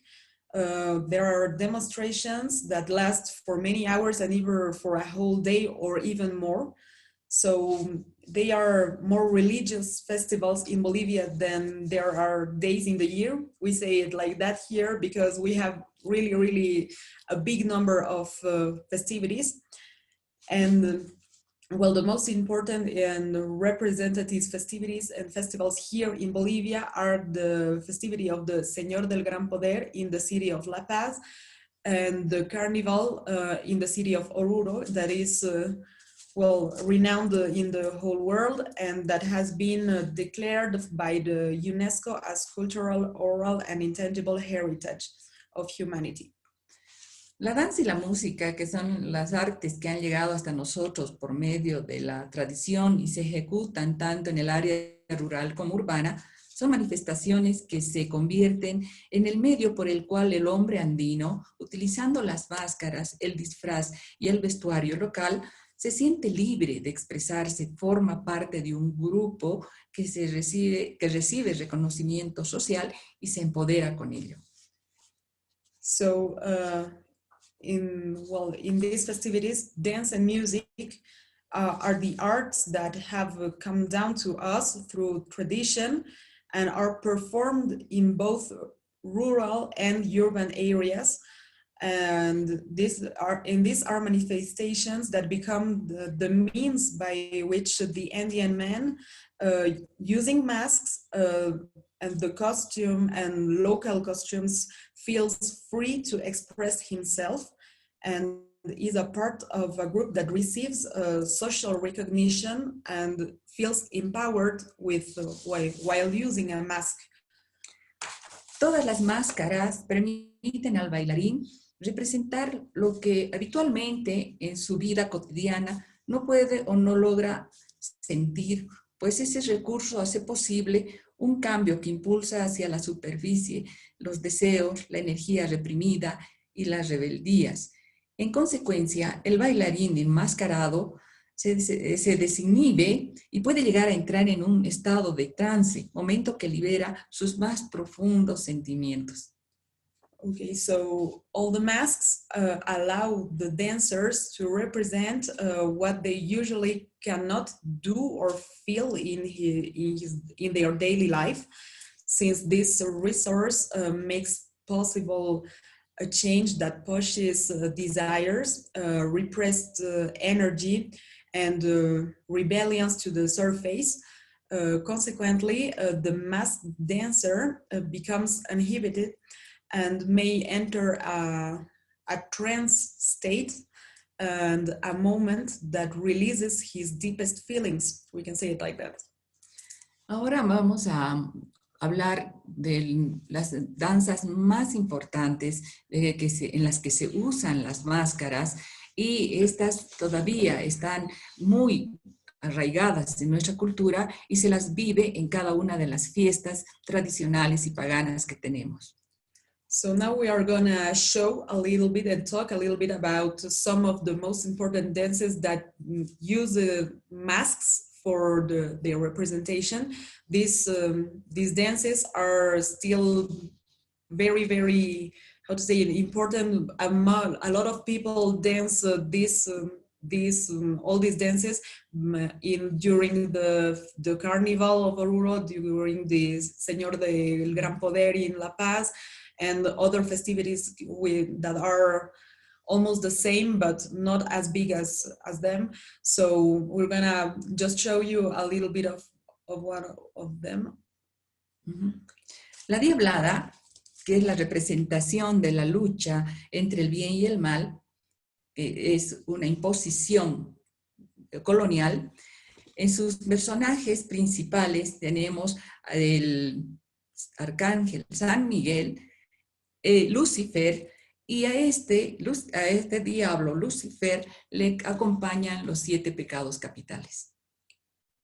So the first dance that we're going to talk about is the Diablada.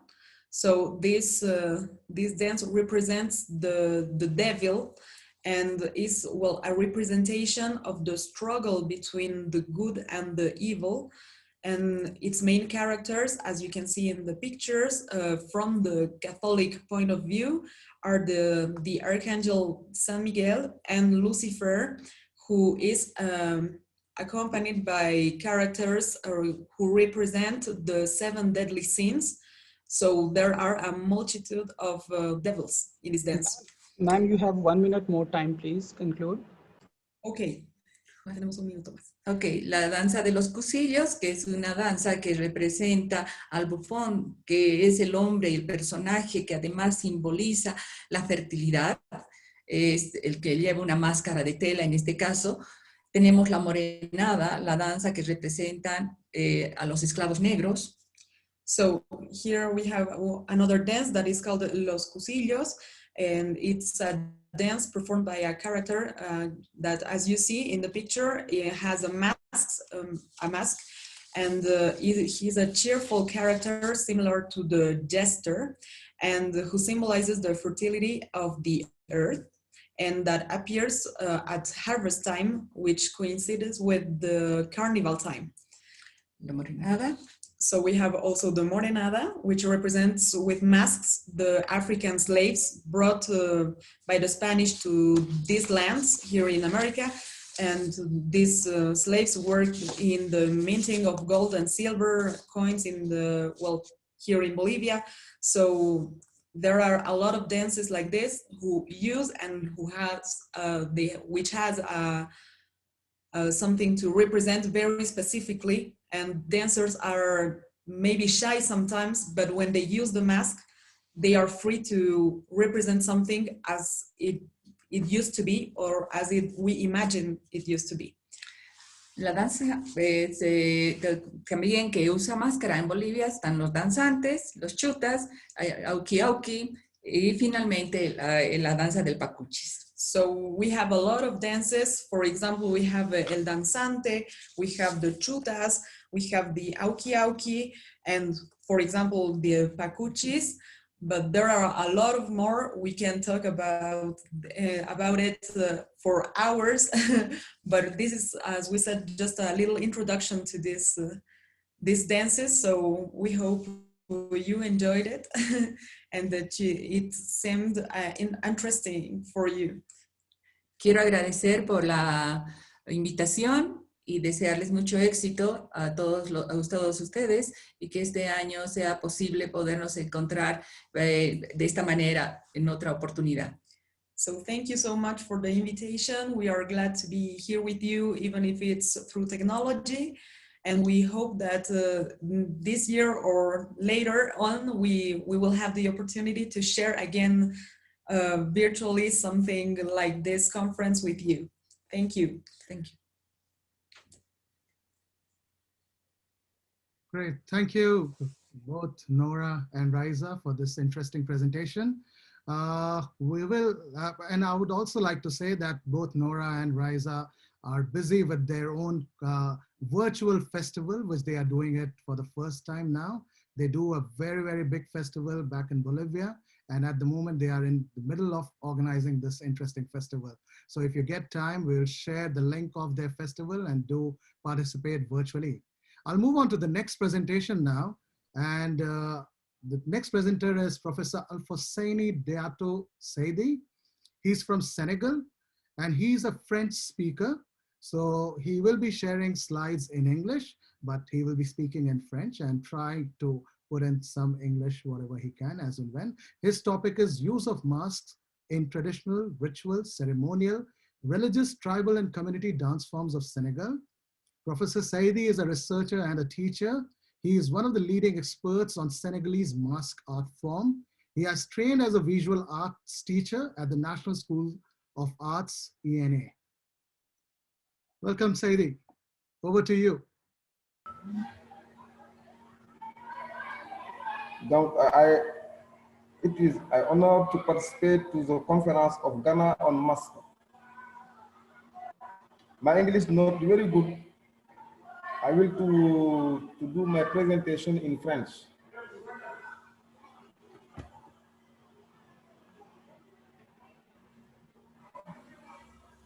C'est bon, présentation des masques. Bon. Les masques revêtent une grande importance dans les cérémonies d'Afrique, notamment à l'occasion des cérémonies diverses, initiations, funérailles. Au Sénégal, malgré l'islamisation, certaines ethnies ont pu conserver leurs pratiques culturelles, notamment les masques et les rituels qui les accompagnent.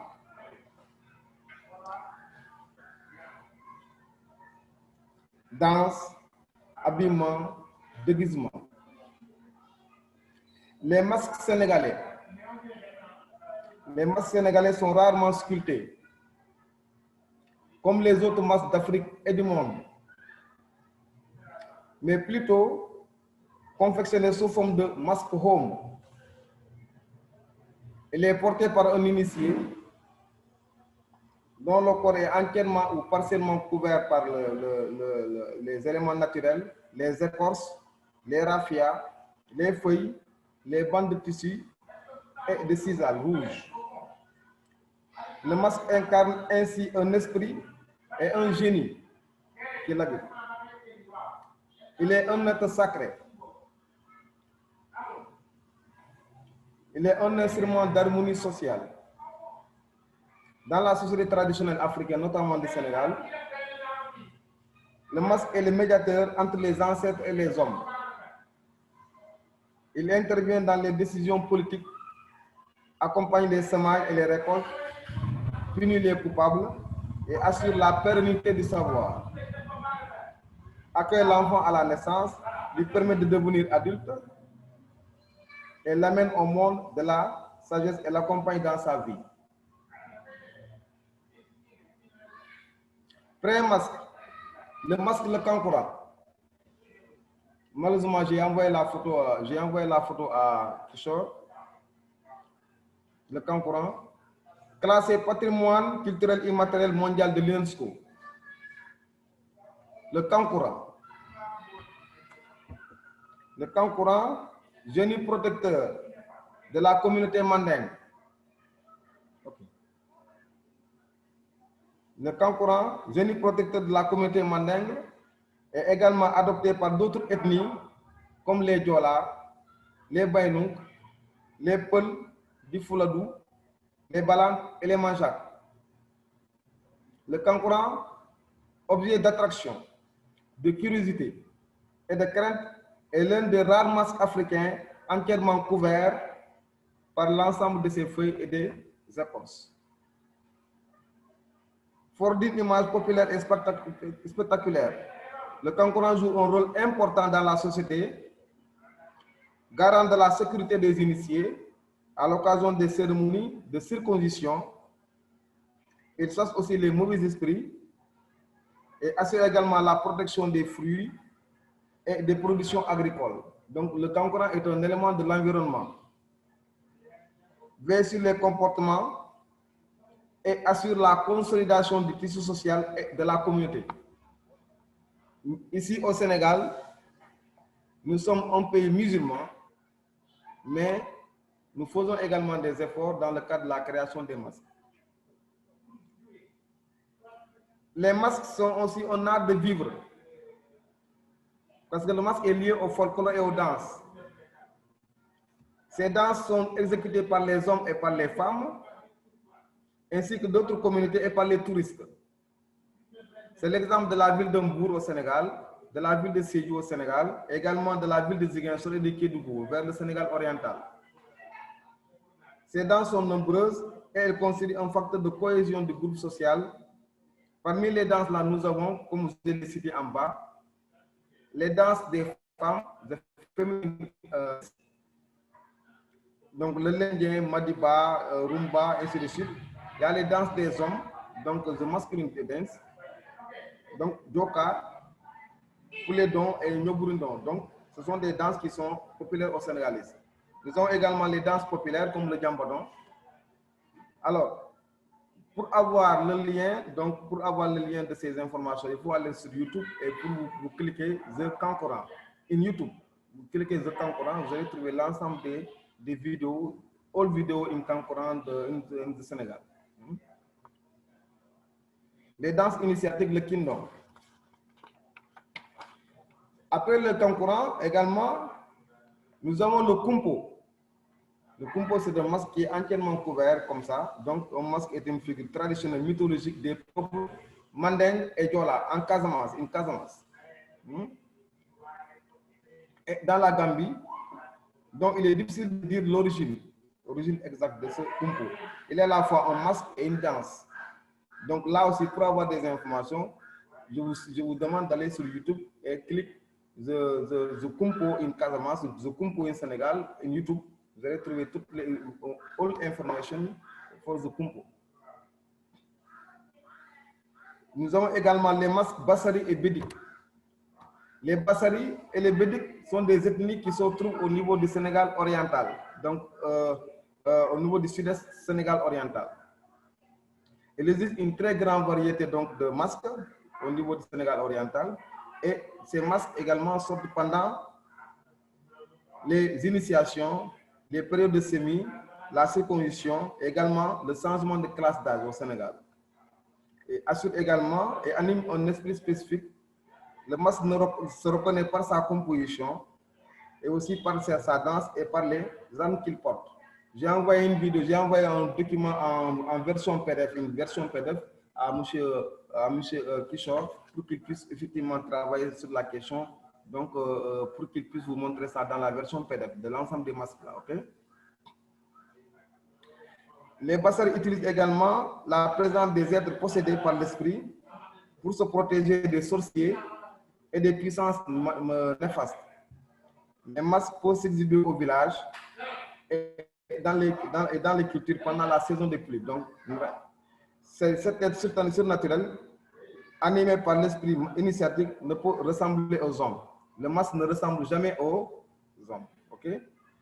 Ils sont fébriles par leurs gestes, donc par leur comportement. Ils vivent avec leur voix, ils crient, le masque crie également, et avec la voix grave ou bien la voix aiguë, ils se touchent, ainsi de suite. Donc tous ces éléments-là constituent les masques bidiques du Sénégal oriental au Sénégal. Okay? L'avant-dernier masque, c'est le masque Simbu Gaïndé. Donc là aussi, vous avez, je peux vous orienter vers les liens YouTube. YouTube, vous cliquez Simbu Gaïndé au Sénégal, on montre l'ensemble des vidéos sur le Simbu Gaïndé au Sénégal. Okay? Donc, c'est la danse du faux lion en Wolof. C'est une manifestation organisée dans toutes les régions du Sénégal à l'occasion des grandes fêtes comme la fête de l'indépendance, la fête de la jeunesse et les grandes vacances. Donc, on organise ces activités pendant les grandes vacances. À l'origine, le faux lion est une possession. Donc, c'est un chasseur qui est parti en brousse, il a chassé le lion et finalement, celui qui a tué le lion, et finalement, il prend le comportement du lion et c'est devenu maintenant une danse populaire au Sénégal. Donc, à l'origine, le faux lion est animé par des esprits peuplés d'animaux sauvages comme les lions, les hyènes, les singes, les chacals et les gazelles. On raconte que le chasseur qui avait été attaqué par un lion. Sir, kindly wrap up as you have a minute time, please. Sadi, sir. You have 1 more minute. Please wrap up, please, sir. Okay. En conclusion, donc the use of mask in traditional community ceremony contributes to the preservation of the state of structural, the social order in basing the existence of the hidden reality.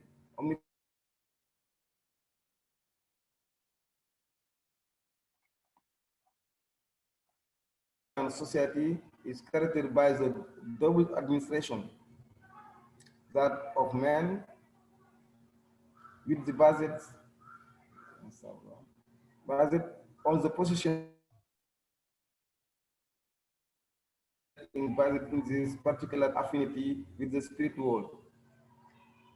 This way of regulating the society is complementarity, and to realize it by the community call upon distant realities that visible in men and that invisible associated with esprits. Thank you all.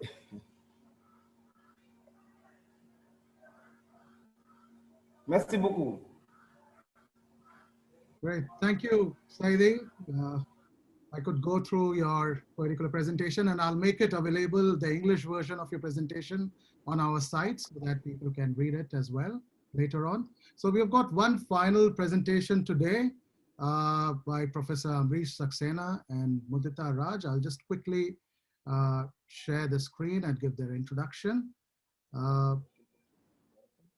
Professor Saxena and Mudita Raj, they are presenting on symbolism and masks used in Khon and Chao. So Chao comes again this time. And they are doing a comparative analysis of various psychosocial factors. Amrish Saxena is a professor and dean of DME Media School at Delhi Metropolitan Education, Noida. He's also the director of DME Studios and Production and director of IQAC in DME. Mudita Raj, she has a keen interest in literature, psychology, folk philosophy, poetry, theater, and symbolism. She has published research papers in various interdisciplinary fields. So I'll just invite them to start their presentation. Amrish and Mudita. Kindly unmute yourself.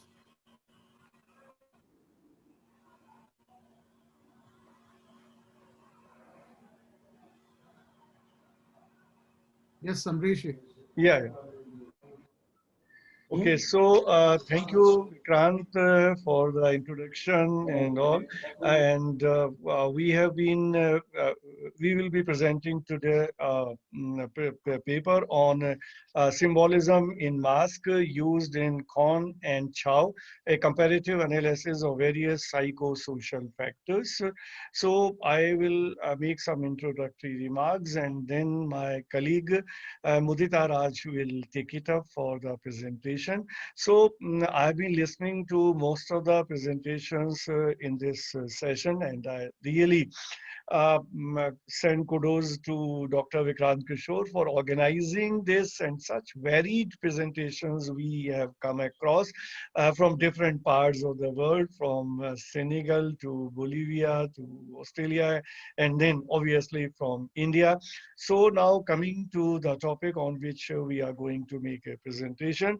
As we understand that masks are, I mean, some such thing, some such instrument which is available in all parts of the world. And from whatever time we trace it in history, but then masks are almost have been available in all kind of cultures, in all kind of religions, and in all countries in the globe. And these are the things which are related to our tradition, to our ritual, and in fact these marks are the living history of any country. And particularly if I talk about the India, Asia, and particularly the Indian subcontinent, the masks have been related to our culture. And then since Indian culture and Indian tradition, Indian art forms, Indian dance forms, they have been very rich, whether we look into the Indian music or the Indian dance forms, Indian theater, and the ceremonies which are observed in India. At all such levels, we find that there is a use of the mask in a big way. And if we talk about the folk art forms, particularly Dr. Vikrant is an expert in Chow, but then we are trying to make a comparison between Chow and Khon. And though Khon is in Thailand, but then the whole of the Asia, if we look into the cultural aspect, has always been linked with the culture.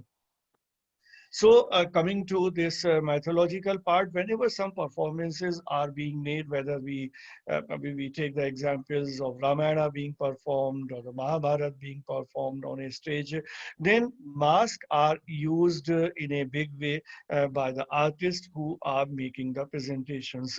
And the usefulness of mask, why masks are used by the characters who are performing. Now, mask is something in the Indian context. If you are making a presentation, then obviously as an artist, you are performing a particular character. And as you wear the mask, you become that kind of character, and all your expression, everything can be symbolized, can be translated to the people who are watching that kind of performance.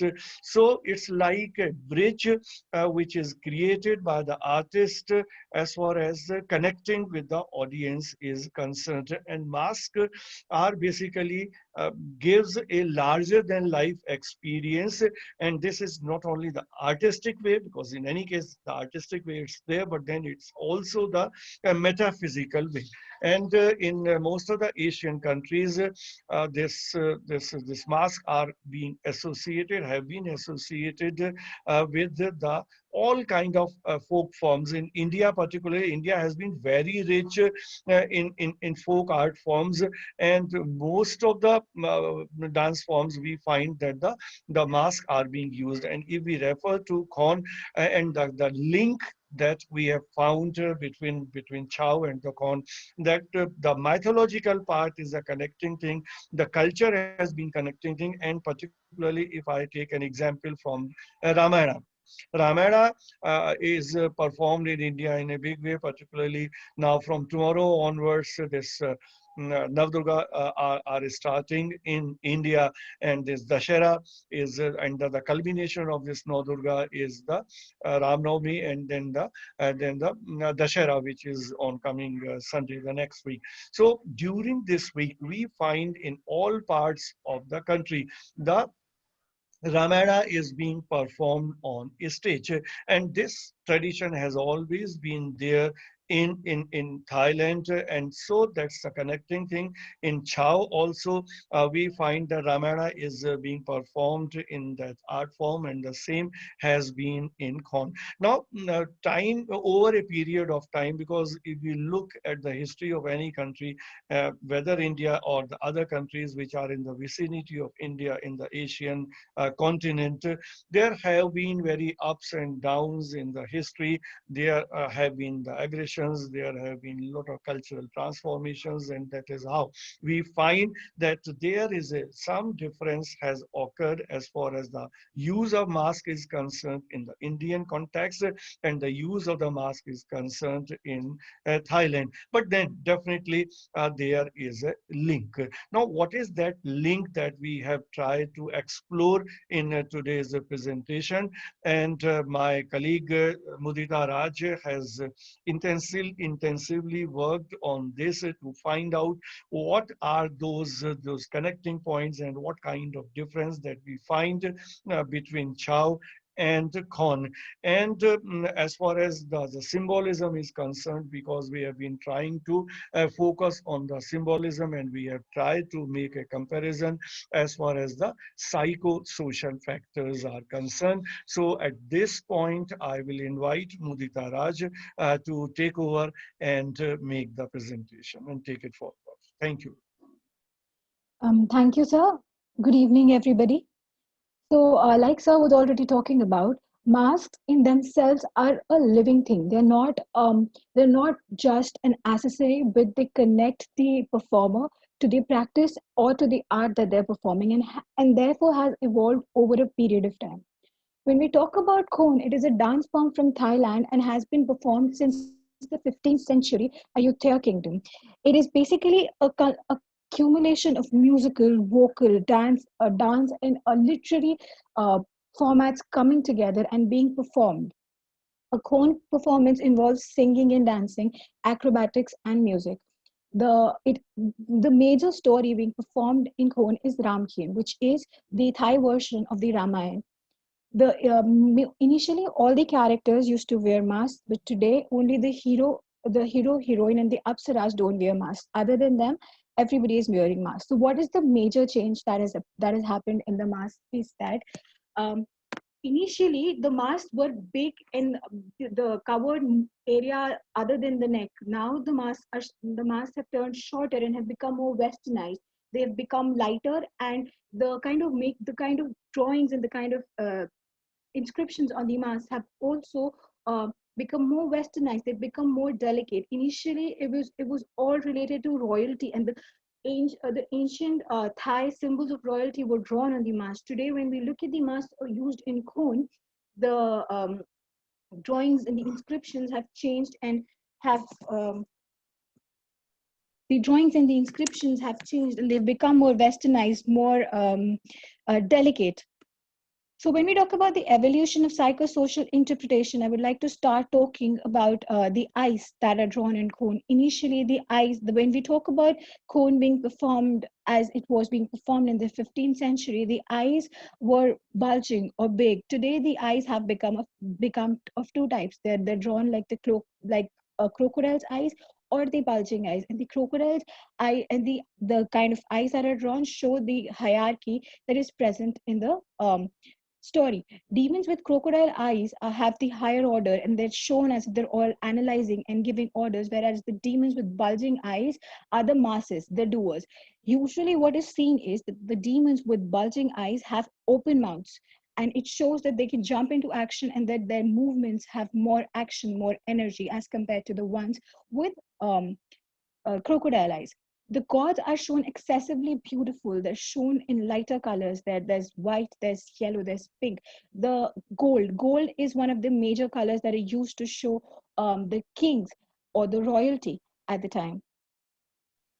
Further, head peaks are used to symbolize royalty. The higher the head peak, the more the royal, the higher the hierarchy in the birth order. Also, the head peaks show intelligence.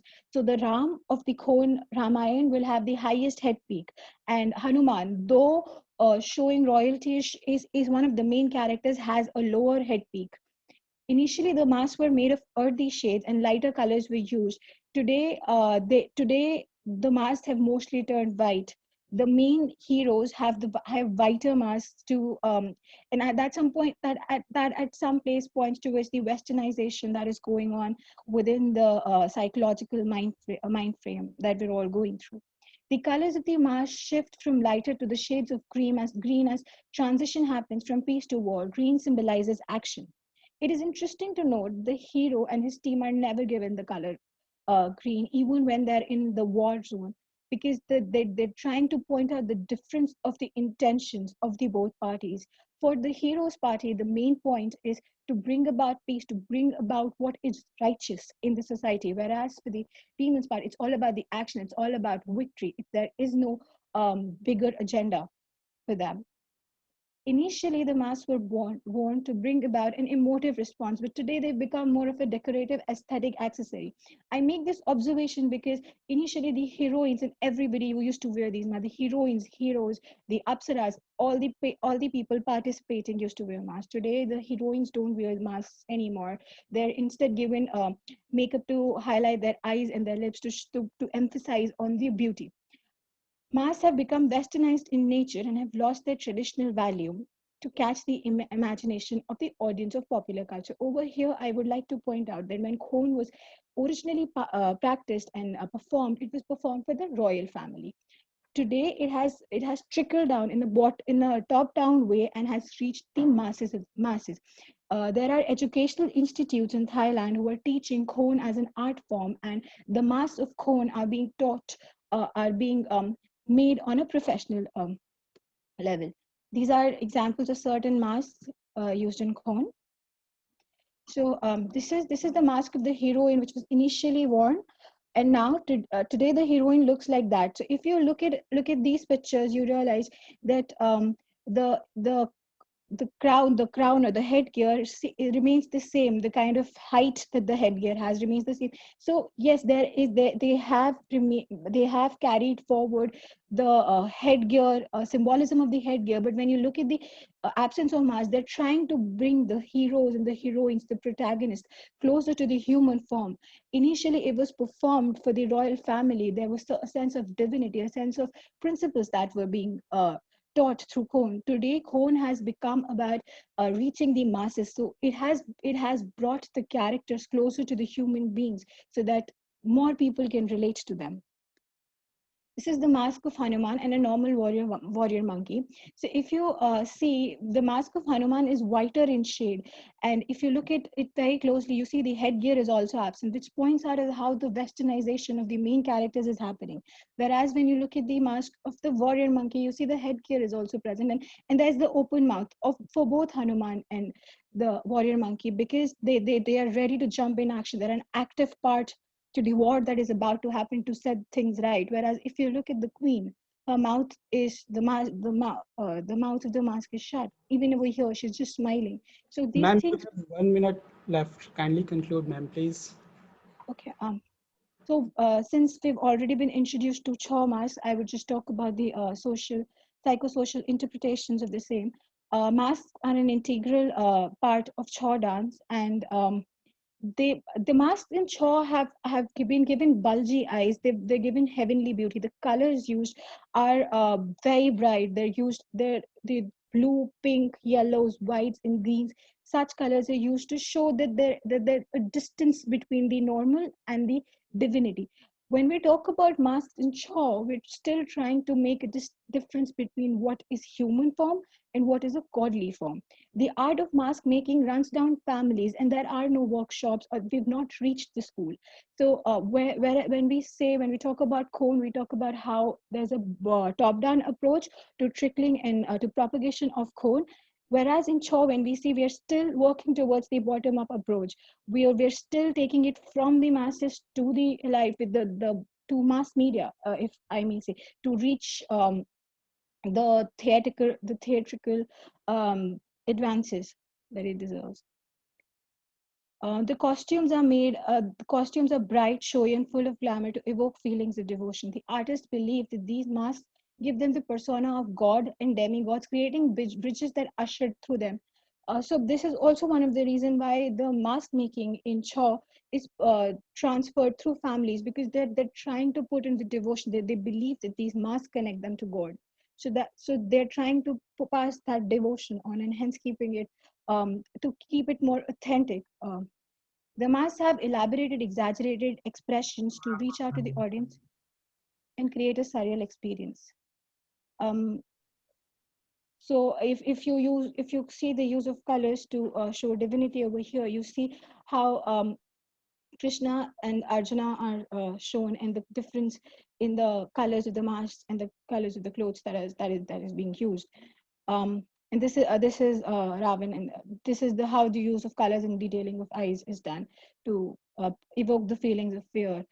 This is a mask of Hanuman, and this is the mask of a normal warrior monkey, and you see how the colors and the headgear and everything is used to differentiate between divinity and ordinary. To conclude, I would only like to say that if we bring down the comparison to a gist, Khon has reached the masses, and hence they're bringing down the masks to reach more human form and to be so that the humans can relate directly with it. Whereas when we're talking about Chaw, we're still trying to keep a distance, and we're trying to maintain the divinity of the dance forms or the stories. Thank you.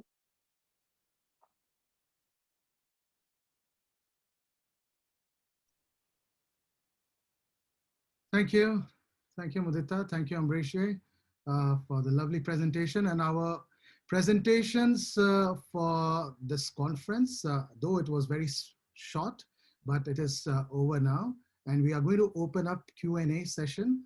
And there are a few questions which has already come through Q&A. And there are a couple of other questions which will be asked as well.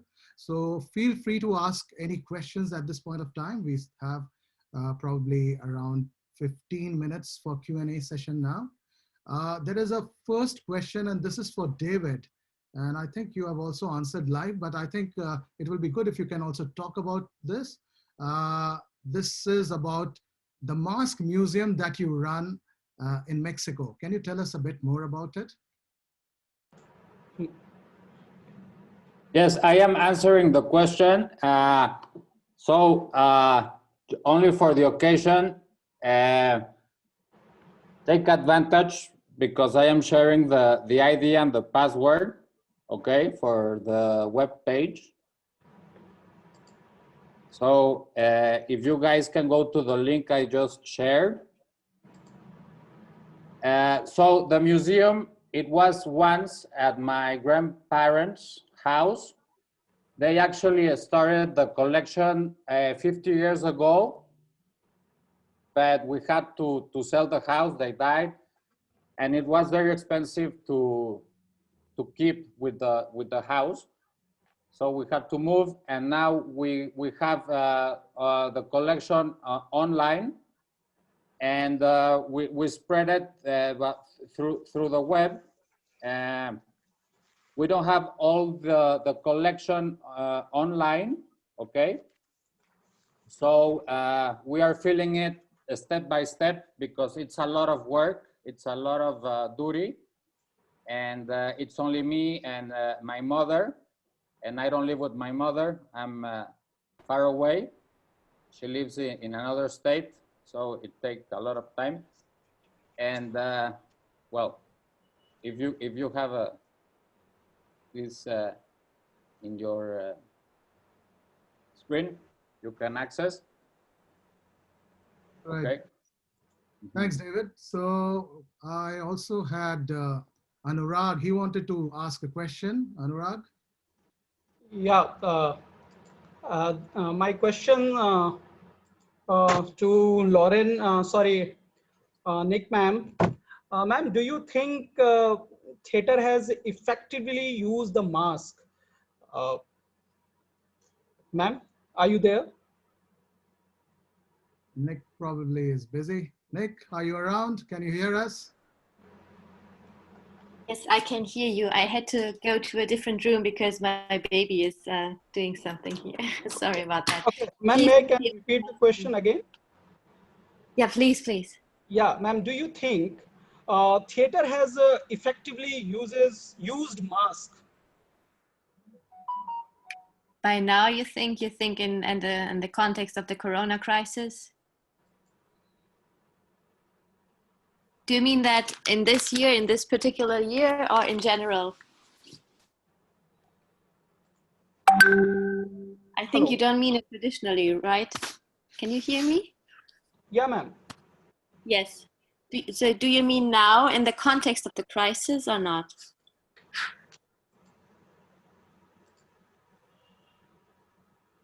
Hello. Hello? Can't you hear me? Hello, I can hear you, but I don't know whether I answered your question yet. Yeah, ma'am. All right. So is that the answer that you were looking for? Okay, Anurag. So we'll move on to. I asked back whether he means whether you mean in the current crisis, in the situation of the crisis, whether theater has made use of the masks of the Ma'am, new. both the situations.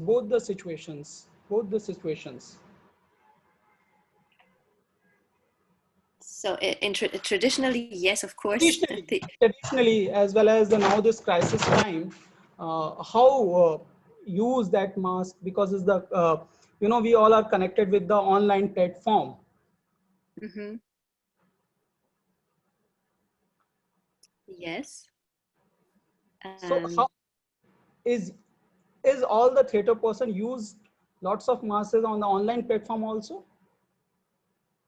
For online performances, they don't have to use them for online performances, but for live performances, and they have to keep a distance.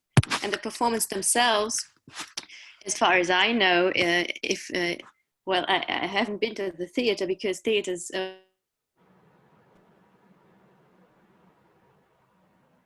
All right. Well, I think we are. Have to keep a distance, but I don't know whether that's whether I understand your question correctly. I think we're having some issues of connection as well from your end, Nick. So I'll move on to another question, and this is a question I think you have posed to. This is a question from Nick to Nora and Riza, and he wants to know about the online festival that you are in the process of organizing. And can you share the info and link that? And can you tell us a bit more about your festival? Yes, of course. Well, thank you for your question. We are organizing this year a virtual festival because we had to celebrate this year our 10th. Because of the situation that the whole world is living now, we decided to do it online. So we invited a lot of groups, a lot of countries. We have 18 countries that are going to participate in this virtual festival. So we have, for example, well, we have obviously Bolivia, we have France, we have Italy, we have Indonesia, Kazakhstan, Costa Rica, Mexico, etc. So we have a lot of countries, and we are going to, well, we have some, for example, virtual workshops for the different members of the groups, and each weekend, sorry, each weekend we have a different country that teaches us some, well, a dance from their country. So we are all doing that since the last week. And the next week, we're going to start sharing different virtual galas. We named it like that. So we are going to do it 1 week with approximately 1 hour of a virtual show where you will be able to see all the countries with their dances. And so I'm gonna, if you want, share a link where you can see all our info. It's our Facebook page and our Instagram page. So I'm gonna send it in the chat. Great. And yes, that's it for this year. Thank you very much. Good luck. Good luck. Thank you so much. All right. Gracias. So there is another next question, and this is from Arvind to Sharon. And the question is, do you think the mass dance, such as Purulia dance form, has changed in the last 2 decades? And what has been your observation since you mentioned changes happening there? Well, everything changes because it's not a museum piece. It continues. The government of India, the Sangeet Natak Academy, gives support to training in Chow. I would say there has not been as much new choreography in that the training is more in maintaining the traditional pieces.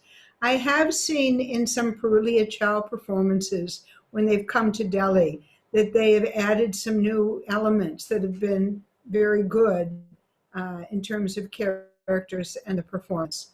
But the annual festivals during Chait Parv are continued. They obviously don't have the strength of when there was the royal patronage in Saraikela and Mayurbhanj. Purulia did not have that degree of patronage, and so it depends on the government support. Because one of the interesting things in the Chow is that the performers, as you've mentioned, are cross-community. You have tribals, you have tailor workers, oil pressers, you also have members of various parts of society performing. So I think that the Chow is maintaining, and I think that there is scope for growth, and you do see some elements of it. Great. Thanks, Sharon ma'am, for that. And now this is another question. This is again from Nick's side, and this is to David and Saidi. And David, you mentioned that functions of masks as a tool of resistance, and Saidi mentioned the false lion game and its function as a social regulator. So what regulator or disciplining people? So she finds it as an opposition, and which is very interesting to her. Nick. So Nick, would you like to ask that and get David and Saidi to respond to that? Probably I'm not putting it. Well, it was more a comment than a question. I just found it very interesting that you can use it, that the use of masks has such a great variety, and these two functions seem to be so oppositional that I found it very interesting that it can be a tool or a utensil for resistance, but also this lion game can be a means of controlling people and of disciplining people, and that nowadays. So I just found it very interesting to see these oppositions, and I don't have to comment on that. It was just my own finding, and maybe they would like to talk about that, or maybe not. I'm not sure. It was just an idea that came to my mind when I listened to Sadie's paper. Yeah. In accordance with David's paper. Thanks for that. But I like that other question that you asked David about how his background as a social psychologist impacts on his approach to masks. So David, did you read that question which Nick put through to you? No, I think I sent it to you, Vikrant. Oh, okay. Yeah, because David. I cannot read it. I don't know where it is. No, I sent it to Vikrant only. So my question to you, and thanks everyone for the wonderful papers, Sorry that I was so a bit disturbed, but the baby woke up and everything is so new. In any case, in your biography, it's mentioned that you also primarily work as a social psychologist, and I was wondering if that very fact and your disciplinary background as a psychologist has an impact on how you deal with masks, how do you perceive them, and vice versa. So does the very fact that you have dealt with masks and dance for a while had an influence on your profession as a social psychologist? Yeah, well, at the beginning, because I got a very deep interest in political psychology, and because I go pretty often to several carnivals and communities to take a lot of photographies, and I got a deep interest in the topic, in the mask as a tool of conversion, because Spaniards, as I mentioned, they found like the interest of how ancient civilizations, Mesoamerican civilizations, had already the fascination of theatrical and allegorical facilities of dances, and this facilitated the approach to conversion. But with social political and historical resistance in social political processes, this also was seen in art, no? Engravers and paintings, and this influenced dances, and we could see that in the masks, no? and specifically in the dances with masks. Just to mention it, no, we can see that in the masks dances. Thanks, David. So Vikrant sir, may I ask one question to Sharon ma'am, if given permission, please? Yes, Anurag, you can. Sharon ma'am, you are the first, the female solo performer of the Chow. In the Chow dances need a more physical energy and all. How you feel when you perform the first time in solo Chow dance form? Hello. Sharon ma'am isn't there. Yeah, Sharon ma'am is there. No problem. Yeah. I'm here. Can you repeat your question, Anurag, for Sharon ma'am? Ma'am, we feel proud you are the first women's Chow solo performer. What you feel when you first time you perform Chow dance? In India, we think the Chow dance is the male performers. Most of the male performers are performing this dance form, but you are solo performer of female, as a female. So how you feel that time when you perform first time? Well,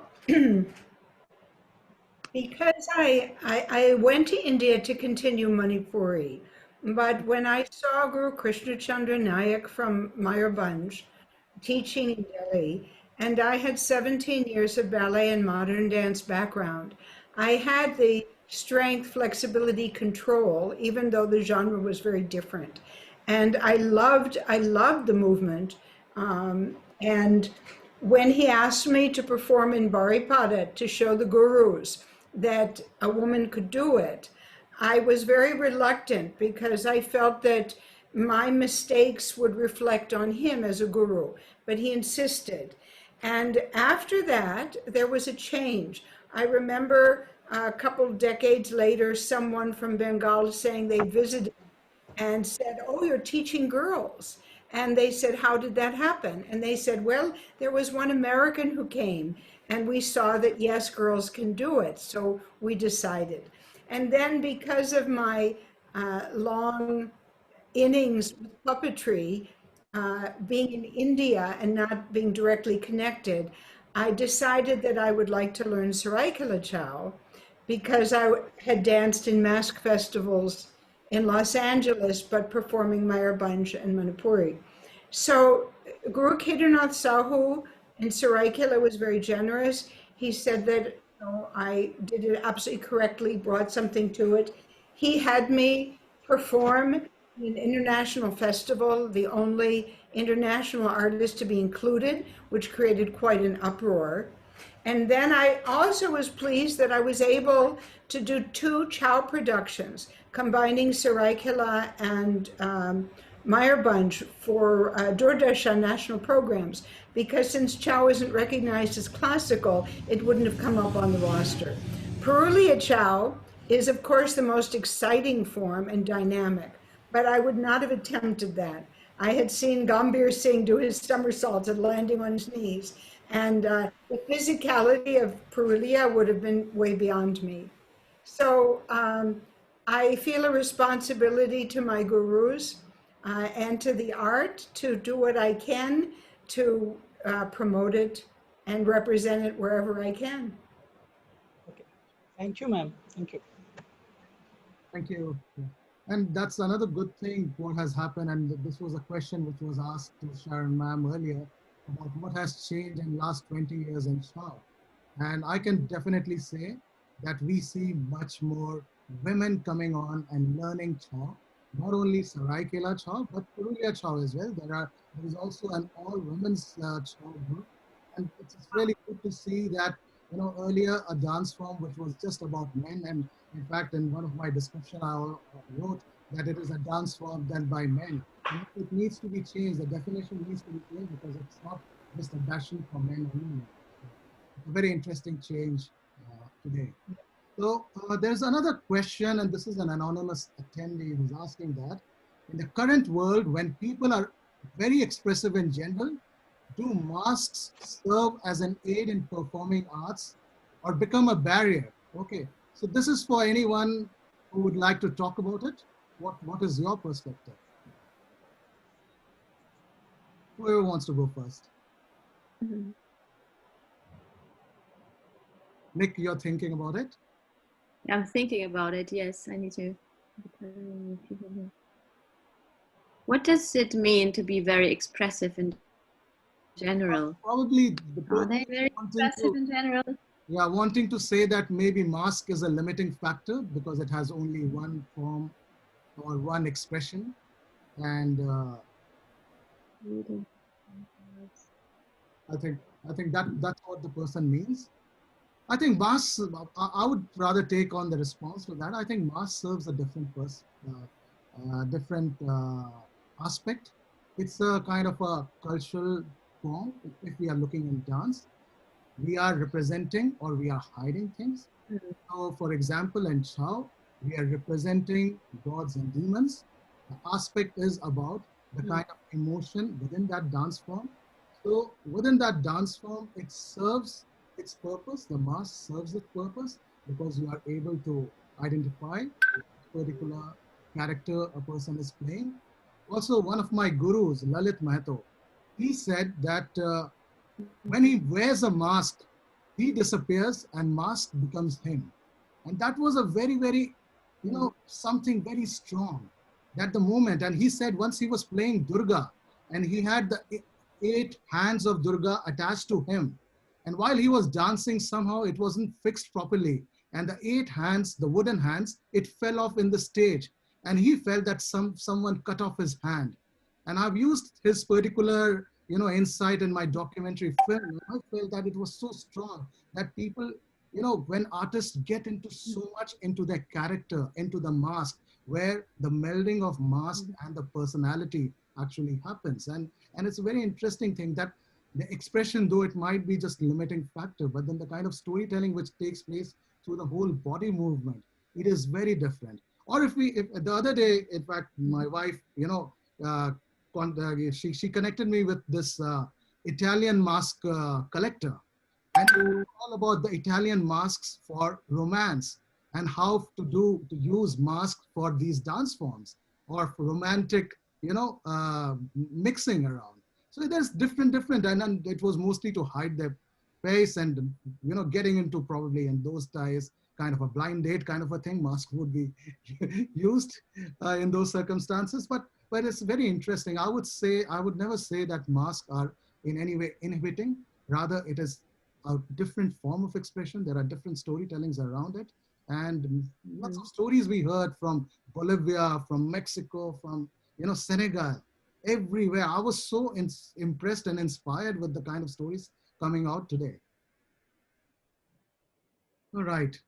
We'll take one last question. Maybe any of the panelists today wants to ask any one or two questions and before we end the session.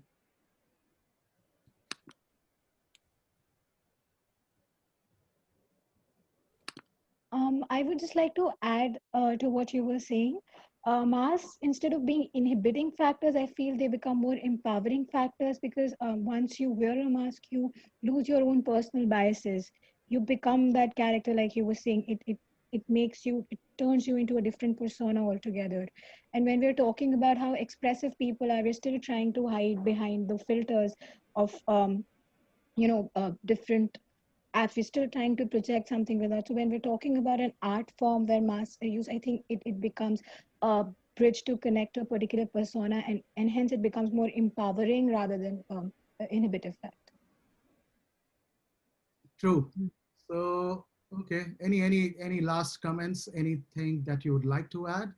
And okay, I'll just formally, before the close, I'll just ask panelists to share their views or anything that they would like to talk and how we should take on this particular virtual conference further. Well, I would like to say thanks, Vikrant. Nice to meet you all. Also to say it is important to make evident the effort also of the mask makers, something that Sharon showed, something that I forgot to mention in my presentation, but it's a very important job. Mask makers are the real artists that make that this happens. And well, of course, the dancers. We are the academicians for saying so. But behind all this, what makes this alive are the mask makers, no? So these guys are the who make this happening, no? Just to share this point of, and well, thanks Vikrant for making this happen. Vikrant, I would like to say something here. Definitely, whatever was done by you by assembling everybody and having this kind of presentation is really notable. But then I believe this should be treated as a beginning. There are a lot of good things in the virtual world, and we all fortunately have been exposed to this world. We all were there earlier using the web, but then the way the corona has done this all, so that has also provided us certain opportunities. Now this session, otherwise we would not have thought of, wherein experts from so many countries have joined hands and are making the presentation. So I think to take the things forward, what you can do, that some workshops can be organized, I believe, in mask. Those who make the mask or those who perform with mask. So the workshop by performers, the workshop by mask makers, such kind of workshops can be organized. And I believe that a few performances can also be organized in different such art forms, such theater forms where the masks are being used. Because a few months back there was a conference which was organized by Adamas University in Kolkata. They invited the folk artists from Udaipur. And at the concluding session of the conference, there was a live performance made by the performers. So I'm not talking about the videos made out of the performance, that in any case be done. But if the performance can be made in the live manner by artists from different parts of the globe, that will definitely be a nice thing to watch and enjoy. So if such kind of things can be experimented, can be done in the next sessions that you might be having in your mind. So I think that would be nice. Thank you, Rougier. I think it's a very good suggestion. And we will certainly, include that in future. And I wanted to invite a couple of performers, but we had many speakers and very little time. But our second, because this is a series, so in our second one, which we are going to plan sometimes in March, then we will have performance. And I would definitely like to, get Nora and Raisa be a part of it and share some of the glimpses of the festival, or try and organize, different artists to come and share the dance form and mask as well. It's so brilliant and beautiful to see the work that you all are doing as well. So, yeah. Yes, of course. Bueno, that would be something good. So we're gonna talk about it later. But first, my mom wants to be to give some words to be she's grateful for being here. So I'm gonna let her talk. Quiero agradecer al Festival de Gannat que nos permite poder estar en contacto, la organización de usted que ha sido posible gracias a su esfuerzo, y nosotros muy felices de poder compartir con todos y haber aprendido mucho de sus culturas. Esperamos poder haber encontrado en ustedes también amigos como nosotros creemos haberlos tenido. Gracias. So she says, thank you, and thank you. Well, we want to thank specifically the Festival of Gannat, because it's thanks to them that we have met virtually Vikrant and all of you. So we are glad to be here learning about your cultures too, because we are not so familiarized with all of the mask cultures in India, for example. So it's very, very interesting for us. And we hope that we have now new friends in India, in Mexico, in Senegal, etc. And I hope that you have now friends here in Bolivia. You can consider us as friends, and hope we will be sharing again something like this together in the next months or year, I don't know. Thank you again, Vikrant, for all your help and organization. Yes. Thanks, Raisa and Nora. Mr. Saidi, sorry, I have to ask you to speak in English this time. You are muted. Unmute yourself, Saidi.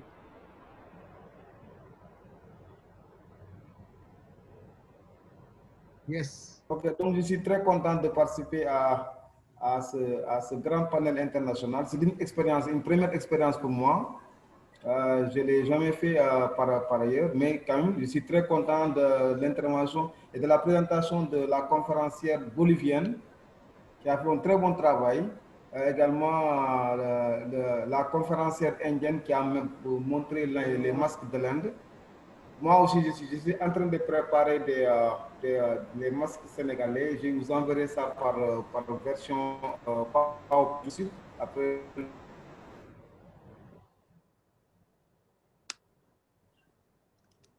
Merci beaucoup pour les organisateurs, monsieur Kishore. Je suis très content de son travail, et également monsieur le Canadien, voilà, le franc-canadien, l'un des initiateurs du Festival de Gannat. Et je crois que prochainement, nous aurons le temps de nous rencontrer, de nous familiariser davantage. Merci beaucoup. Thank you for all. Great, thank you. I could understand you this time. All right. Okay, so yeah, I'll just get everyone to, all the panelists to just share their views. So I'll move on to Dhwani. Would you like to say a few words? This has been an extremely insightful session, especially listening to how Mexican or Bolivian mask cultures work. And I look forward to reading the papers as well to get a deeper understanding of how different cultures interpret masks. Although I wish I had a little more time to discuss how the Indian theory looks at understanding masks, but Vikrant and I will be sharing our papers soon, so you can have a read and we can have a discussion from there on. But yes, I would like to express my gratitude to all the organizers, especially Vikrant, for this opportunity to be here, present my views, and to be able to hear the other scholars talk about their experiences of dance and masks in their culture. So thank you very much for having me. Thanks, Dhwani. Mudita, would you like to add something? Say something. Thank you so much for this opportunity. This was a very enriching session, and I look forward to season 2. Okay, thank you. And Nick, you have very kindly, given us a very good offer for a publication in an online journal. Would you like to say a bit more about that? Yeah, yes, I want to say more about that. But first of all, I'd like to thank you, Vikrant. You're really a maker for making that possible, for bringing us together here online. Unfortunately, not in Ghana, but this is almost as good as in Ghana. So thanks again also for having me here in my new and peculiar circumstances. And I apologize for the disturbances I've had this morning. In any case, another suggestion. So you mentioned the follow-up in March, which will focus more on the performers. Since I also had on my list to ask Sharon and other presenters here about the mask makers, because I think they're crucial, and at least personally, I don't not a lot about the mask makers, so maybe that would be an idea to integrate them into the next series, or maybe that would be something, not a workshop, but getting to see how their workshops look like. And I have no idea, and to me, these must be the real practical experts, because they have to deal with so many traditional forms and material, and always have to think about adaptations and so on. So that's really, they're geniuses to me. If we can create such masks, it must be very rich. Yes, speaking of the journal, I left a little note in the chat for everyone to read. So I'm the editor of an online journal which is dedicated on global theater histories.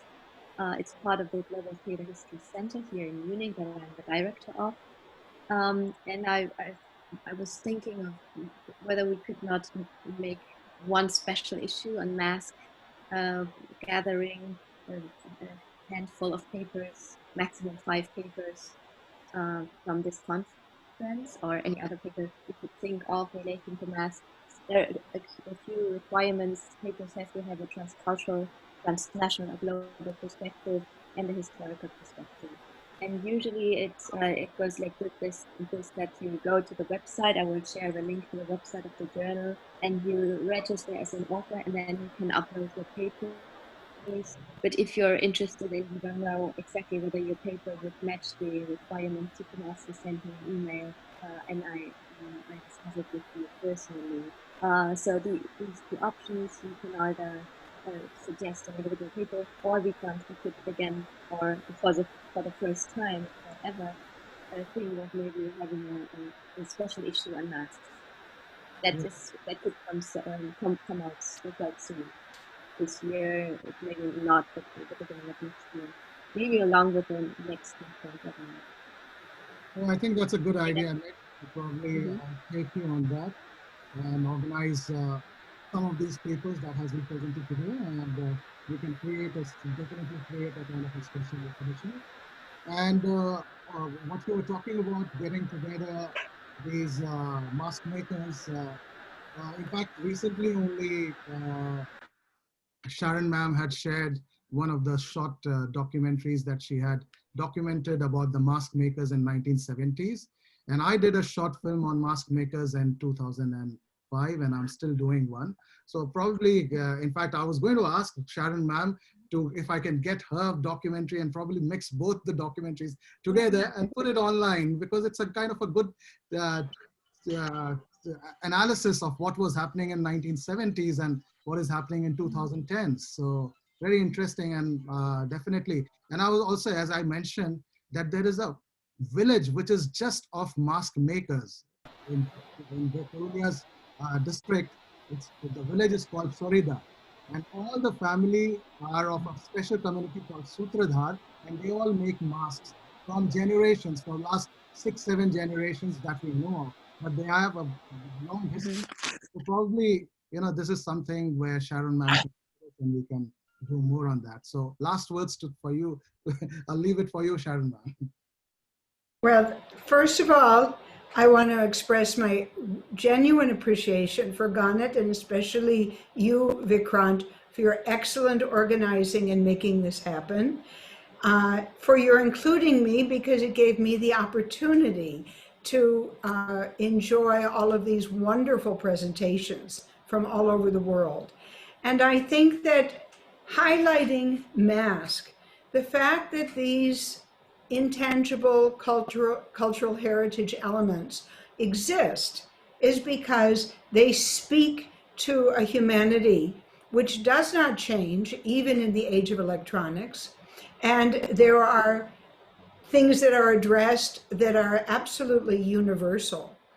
And it's important that this concept can reach both to young people, to young theater workers, to be encouraged to use mask in their work, as well as to the traditional performers, to know that with dwindling audiences because of media, but that they are valued, they are appreciated, and they are encouraged. The fact, we all know that when you have a live performance, there is a shared, unselfish experience by being in a group. The fact that it's happening live, it exists only in that time and space. And with the mask, the transformational aspect of it being larger than life and all of the very unique things that are communicated in the language of a mask that are different than the language of a face. And so it's important for this to be appreciated, to be valued, to be maintained. And I'm really happy that you all did this. And I'm so glad that I could hear what all of you had to say and that you're doing. So thank you. Thanks, Sharon ma'am. And I would just call my partner in crime, Etienne, if you are there. I know Etienne is in a terrible state. He's down with COVID, yet he's joined us for the conference on behalf of the festival. Etienne has always collaborated with me and he has worked on this quite a lot. So, okay, I won't bother you, Etienne, if you're not around. Yes, oh, I'm here, Vikrant. Could you hear me? I can hear you. Do you want to show your face? Yes. Yeah. Yes, I'm here. Well, thank you to everyone for this participation. Sorry, I don't have much participated because I'm exhausted, but it was very interesting. I follow it by listening, and thank you to everyone. And I hope we can do it another time again, do an online conference before doing a real one, a physical one. That would be extraordinary. So thank you to everyone, and we can keep in touch for the future. All right, thanks Etienne, and thanks to you all for joining us today. It has been a pleasure to hear you and to listen to your paper and also to follow your work. I've been seeing so many things that you all have done. Sorry for bothering you all, for sending me papers, sending me your photos, sending me information last moment, but it was very kind of you for coming on board for this conference in a very short time. And it has been a pleasure, and we will take this forward. I will put our presentations, this video online on our conference page. I will also share it on social media site. Then as Nick, she has proposed that if we can work on a edited journal, then I would be very much interested in taking a lead and compile all the papers properly and do a proper editing of that and then probably publish it. Thank you all. Thanks to all the collaborators. And I would also like to thank Anurag Singh, who was patiently monitoring everything and helping us with this conference and making sure everybody is on time. So Anurag, I forgot to ask you to say a few words. Please say it now. Nothing, sir. I feel proud of from myself. I'm the part of this conference, and most eminent personality are here and present the paper. And here is the two mentor. One is my Vikrant sir and Mr. Amrish Saxena, both mentors are present here, and it's a very proud moment for me. That's it, sir. Thank you so much. All right, thank you all, and a very good morning, good evening, good night. For us, it's 12 o'clock, exactly 12 o'clock in Australia now. So bye-bye, time to sleep. Thank you so much. And I'm going to end this conference now. Thanks to all the audience for being here with us. Thank you so much.